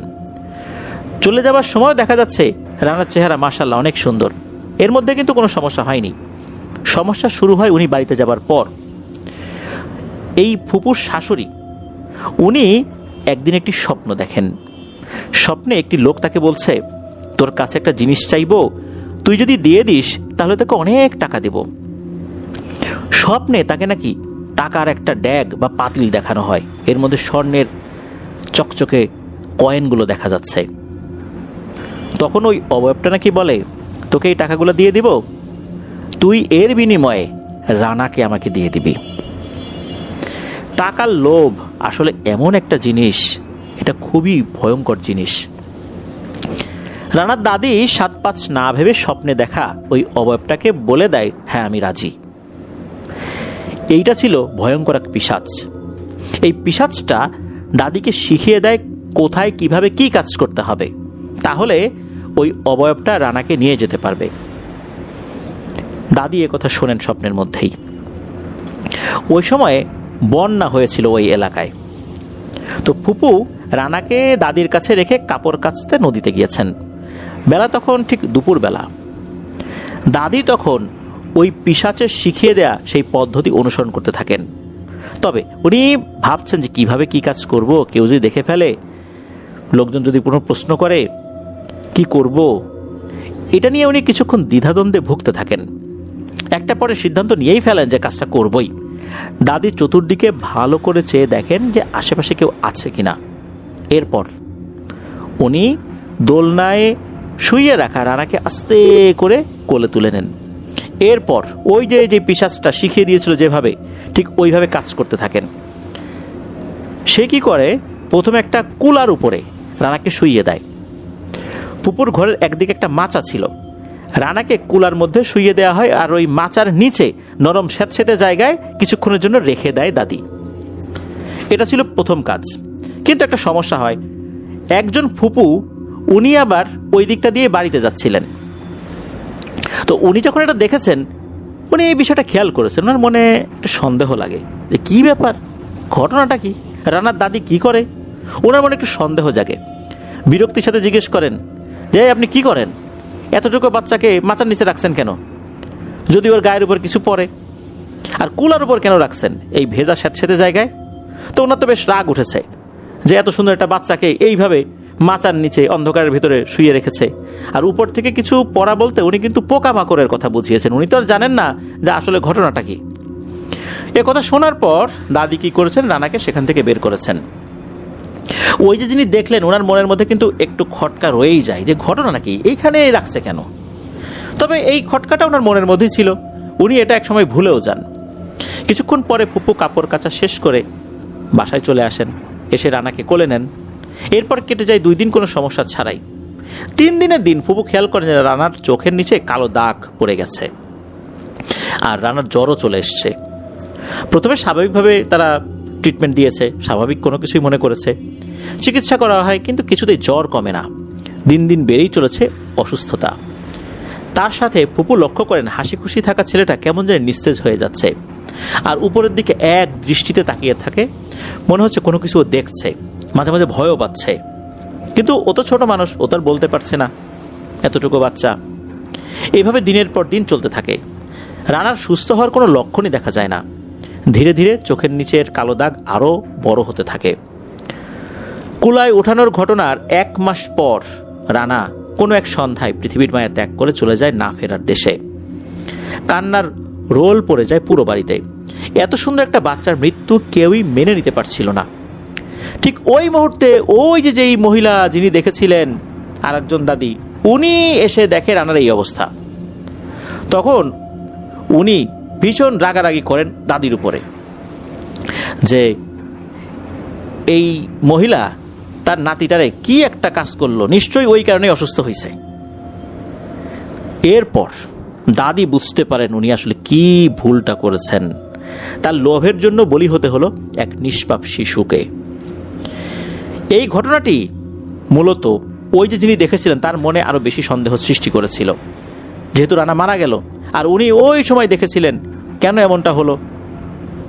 উনি তখনই বলেন যে রানার লাশটা রাখো, আগে কোনো একজন ভালো ফকির বা কবিরাজকে ডাকো, আমার মনে হচ্ছে এখানে অন্য কোনো কিছু রয়েছে। এই বিষয়টা সুরাহা না করে ওকে দাফন কাফন করো না, আমার মনে সন্দেহ লাগতেছে। এইটা যখন উনি বলেছেন তখনই ওই গ্রামের একজন ফকির বলতে কিন্তু ওই যে ভিক্ষা করা ফকির না, যারা ঝাড়ফুঁক করে, অনেক জায়গায় তাদেরকে ফকির বলে, কবিরাজ না বলে আর কি। তো ওরকম একজন ফকির ছিলেন, তার নাম হচ্ছে আব্দুল করিম। তাকে করিম চাচা বলেই অনেকে ডাকতেন। তবে এই করিম চাচা আবার এই ফুপুর বড় চাচাতো ভাইও হন, অর্থাৎ আত্মীয় হন। এই করিম চাচা কবিরাজি করতেন, কারো অসুখ বিসুখ করে ঝাড়ফুঁক করতেন। করিম চাচা চলে আসছেন, এদিকে সন্তান হারা মায়ের অবস্থা আসলে কেমন হতে পারে, ঠিক তেমনই হয় ফুপুর অবস্থা। করিম চাচা আসেন, আসার পর নিয়ম মাফিক কিছু রিচুয়াল শুরু করেন। উনি তখন বুঝতে পারেন এই ঘটনাটি অস্বাভাবিক। তখন ফুপুর উপরে সেই পিশাচকে হাজির করা হয়। ওই পিশাচ হাজির হওয়ার পর সে যে বর্ণনা দেয় তা শোনার জন্য কেউই প্রস্তুত ছিল না। সেই পিশাচটি জানায় তার নাম কালী, আর পিশাচটি তার প্রাপ্য পেয়ে গেছে। এই রানাকে এই পিশাচটি ভোগ হিসাবে গ্রহণ করেছে। তখন করিম চাচা বলে, তোকে কে দিয়েছে এই ভোগ? ভোগ তো মানুষ না দিলে তোরা পাস না, কিভাবে ভোগটা নিলি বল? তখন সেই পিশাচ উত্তর দেয়, ওর কাছের মানুষ দিয়েছে, অন্য কেউ না। তখন কবিরাজের সন্দেহ হয়, কাছের মানুষ দিয়েছে মানে কে দিয়েছে? এই যে এই সমস্ত কথোপকথন হচ্ছে, এই ঘটনার সাক্ষী কিন্তু অনেক মানুষ সেখানে হাজির ছিল। রানার দাদিও সেখানে উপস্থিত ছিলেন। আর ওই যে যিনি দেখেছিলেন দাদিকে কুলার উপর রাখতে, সেও কিন্তু ওখানে আছে। তখন উনিও বলেন যে আমি মনে হয় বুঝতে পারছি, করিম চাচা আপনি আরও জিজ্ঞেস করেন, তো আরও কিছু জিজ্ঞেস করেন ওকে, তারপর বলতেছি ঘটনাটা কি। এরপর করিম চাচা ওই পিশাচকে জিজ্ঞেস করেন, আরও ভালো করে বল, না হলে তোকে ভয়ঙ্কর শাস্তি দেব এখন। তখন ওই পিশাচটি ভয় পেয়ে বলে যে এই কাজটি করেছে সে হচ্ছে এই বাচ্চার আপন দাদি। এই কথা শোনার সাথে সাথে সবার তো মাথায় আকাশ ভেঙে পড়ার উপক্রম হয়। দাদি কিন্তু দরজার এক পাশে দাঁড়িয়ে নীরবে নিভৃতে খুব কান্নাকাটি করছিলেন। তখন ওই যে যিনি দেখেছিলেন উনি বলেন যে হ্যাঁ, এইবার আমি বুঝছি ঘটনাটা কি হয়েছে। আমি তো এটা দেখছিলাম এরকম ঘটনা, আমি তো তখন বুঝতে পারি নাই, আমি মনে করছি এমনিই রাখছে। এর ভিতরে যে এত কিছু ছিল তা যদি আমি জানতাম তাহলে তো আমি শুরুতেই এর মাকে বলে দিতাম, কিন্তু আমি তো বুঝতে পারি নাই। হাই এ আমি কি করলাম, কেন বুঝতে পারলাম না? এরপর যিনি দেখেছিলেন উনি নিজেই নিজেকে অনেকটা দোষারোপ করছিলেন যে কেন আমি বুঝতে পারলাম না, তাহলে তো এই বাচ্চাটার জীবনটা রক্ষা করার জন্য তো চেষ্টা করা যেত। যাই হোক, আসলে রানা তো পৃথিবীর মায়া ত্যাগ করে চলে গেছে। এরপর পিশাচকে বলা হয়, তুই এই ভোগ নিয়ে কি করলি? আর তুই যে লোভ দেখিয়েছিলি, তুই কি সেই জিনিস দিয়েছিস? তখন ওই প্রতারক পিশাচ বলে, না, আমি ভোগ দেইনি। ভোগ আমি নিয়েছি, কিন্তু ওদেরকে ওই উপহারটা দেইনি। কেননা আমি এভাবেই মানুষের সাথে প্রতারণা করে তাদের কাছ থেকে নরবলি নেই, বিনিময়ে তাদেরকে কিছুই দেই না। রানার দাদিকেও আমি কিছু দেই নেই, আর দেবও না। এই বাচ্চাটা নিয়ে যাওয়ার পর আমার শক্তি আরো বেড়ে গেছে। এরপর ওই করিম চাচার ভয়ানক রাগ হওয়াটাই স্বাভাবিক। উনি সেই পিশাচের উপর চড়াও হন, সেই পিশাচকে যন্ত্রণা দিতে থাকেন। সেই পিশাচকে বলেন, তুই এক্ষুনি চলে যাবি। ওই পিশাচটা বলে, না, আমি যাব না। হ্যাঁ, আমি যাব, এই বাচ্চার মাকে নিয়ে তারপর যাব। এই বাচ্চাকে নেওয়ার সাথে সাথে এই বাচ্চার মায়ের উপরও আমার অধিকার প্রতিষ্ঠিত হয়ে গেছে, এই বাচ্চার মাকেও মারবো আমি।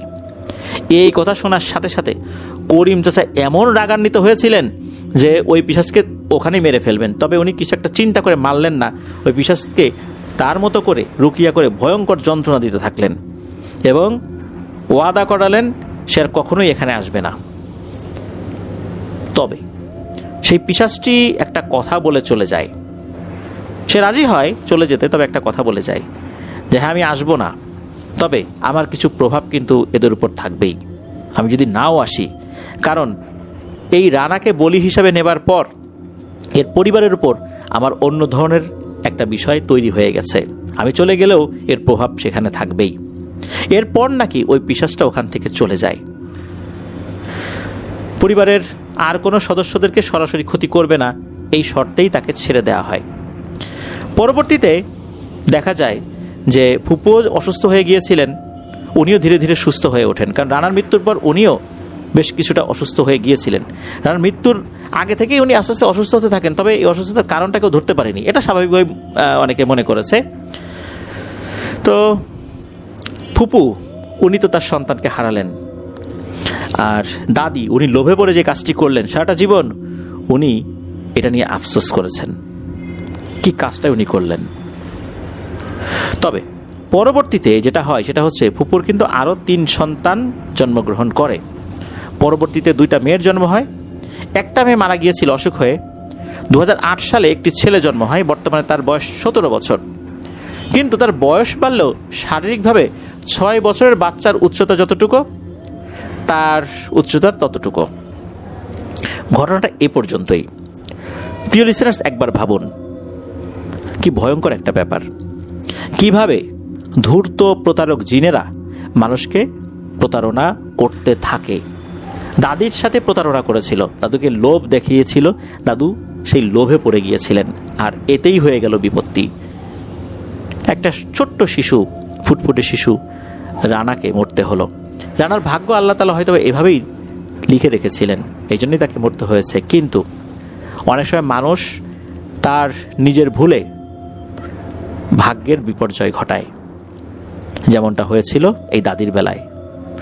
আল্লাহ তাআলা ফুপুকে সুস্থতা দান করেছিলেন আল্লাহর রহমতে। ওই কালী নামক ধূর্ত প্রতারক পিশাচটাকে তাড়াতেও এই করিম চাচা সক্ষম হয়েছিলেন আলহামদুলিল্লাহ। কিন্তু এই যে ফুপুর আর একটা মেয়ে যে মারা গেল অসুখ হয়ে, এর পেছনেও ধারণা করা হয় যে ওই প্রতারক পিশাচের হাত থাকতেও পারে। আর ওনার যে ছেলে, যার 17 বছর বয়স হবার পরও এখনও 6 বছরের বাচ্চার উচ্চতার মতো, তার উপরও ওই প্রভাবটা যে রয়েছে এটাও অনুমান করা হয়। ঘটনা এই পর্যন্তই প্রিয় লিসেনার্স। আমি শুরুতে বলেছিলাম এই ঘটনার মধ্যে শিক্ষণীয় একটি ব্যাপার রয়েছে। শিক্ষণীয় ব্যাপার এটাই, স্বপ্নের মধ্যে অনেকে সুপারি চায়, বিভিন্ন ফল চায়, এই জিনিসগুলো দেয়া যাবে না। এখন প্রশ্ন আসতে পারে যে স্বপ্নের মধ্যে তো আমাদের উপর নিয়ন্ত্রণ অন্য কেউ করতে পারে, নিজের উপর তো নিজেদের নিয়ন্ত্রণ থাকে না, তখন কি করব? এই ধরনের স্বপ্নগুলোর হিসাবটা আলাদা। এই স্বপ্নগুলো তখন আমাদের কাছে বাস্তবের মতো মনে হবে। এই জন্য খুব সাবধান। ঘুমের সময় আয়াতুল কুরসি এবং সূরা বাকারার শেষ 3 আয়াত আমরা পড়ে ঘুমানোর চেষ্টা করব। ইনশাল্লাহ স্বপ্নের মধ্যে দুষ্টু জিনারা এসে আমাদেরকে এই ধরনের স্বপ্ন দেখাতেও পারবে না, আর ঘুমের ভেতরে আমাদেরকে এসে কোনো কিছু খাওয়াতেও পারবে না, আমাদের শরীরের ভেতরেও প্রবেশ করতে পারবে না। আল্লাহ আমাদেরকে হেফাজত করুন। প্রিয় লিসেনার্স, আজকের এপিসোডে যারা ঘটনা পাঠিয়েছেন প্রত্যেককে অন্তরের অন্তঃস্থল থেকে ধন্যবাদ জানাচ্ছি। অনেকে বিভিন্ন ধরনের কাজের সাথে যুক্ত রয়েছেন, অনেকেই এমন কিছু কাজের সাথে যুক্ত থাকেন যে ব্যস্ততার পরিমাণ এতটাই থাকে, সারাদিন পরিশ্রম করার পর রাতের বেলা বাসায় ফিরে ঘটনা লেখার মতো এনার্জিটাও থাকে না। তারপরও আপনারা যে এত কষ্ট করে আমাদেরকে ঘটনা পাঠিয়ে যাচ্ছেন, আলহামদুলিল্লাহ, আল্লাহ তাআলার কাছে শুকরিয়া আদায় করি এবং আপনাদেরকেও অশেষ কৃতজ্ঞতা জানাই। এভাবেই সবসময় আমাদের পাশে যেন আপনারা থাকতে পারেন, আমরাও যেন আপনাদেরকে সাথে নিয়ে আরও অনেকটা পথ এগিয়ে যেতে পারি। প্রিয় লিসেনার্স, ঘটনাগুলো কেমন লাগলো তা জানিয়ে ভিডিওর কমেন্ট সেকশনে কমেন্ট করতে পারেন। এছাড়া আমাদের ফেসবুক পেজ আর গ্রুপ তো রয়েছে আফনান দ্য হরর ওয়ার্ল্ড নামে, সেখানে গিয়েও আপনারা আপনাদের মতামত জানাতে পারেন। আসছে রবিবার থেকে আফনানস বি ইউটিউব চ্যানেলে অমীমাংসিত রহস্যের প্রথম এপিসোড দিয়ে আমরা শুরু করতে যাচ্ছি। সিজন 2-র প্রথম এপিসোড। আমরা ভিন্নভাবে এবারের এপিসোডটি সাজিয়েছি। আশা করছি এই এপিসোডটি আপনাদের ভালো লাগবে।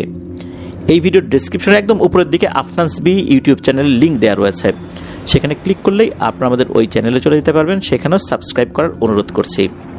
প্রিয় লিসেনার্স, আপনাদের জানা বা আপনাদের সাথে ঘটে যাওয়া সত্য ভয়ের ঘটনাগুলো আমাদেরকে লিখে বা রেকর্ড করে afnanthehorrorworldmedia@gmail.com এই ইমেল অ্যাড্রেসে ইমেল করতে পারেন। ইমেল অ্যাড্রেসের স্পেলিংটা বলে দিচ্ছি, AFNANTHEHORRORWORLDBD afnanthehorrorworldmedia@gmail.com। স্পেলিংটাও আমরা আমাদের ভিডিওর ডেসক্রিপশনে দিয়ে রেখেছি, সেখানে গিয়ে স্পেলিংটা চেক করতে পারবেন। এই ভিডিও লাইক বাটনে প্রেস করতে ভুলবেন না। ভিডিওর লিঙ্কটাও বেশি বেশি করে শেয়ার করে দেওয়ার অনুরোধ করছি, যাতে করে যারা সত্য ভয়ের ঘটনা শুনতে ভালোবাসেন তাদের কাছে আফনান দ্য হরর ওয়ার্ল্ড পৌঁছাতে পারে। প্রিয় লিসেনার্স, আমার জন্য দোয়া করবেন, আমার পরিবারের জন্য দোয়া করবেন, আপনাদের জন্য দোয়া রইল, আপনাদের পরিবারের প্রত্যেকের জন্য দোয়া রইল। মহান আল্লাহ সুবহানাহু ওয়া তাআলা আমাদেরকে ভালো রাখুন, সুস্থ রাখুন, নিরাপদে রাখুন। আগামীকাল শুক্রবার ফ্রাইডে স্পেশাল এপিসোড শোনার আমন্ত্রণ জানিয়ে বিদায় নিচ্ছি। আসসালামু আলাইকুম।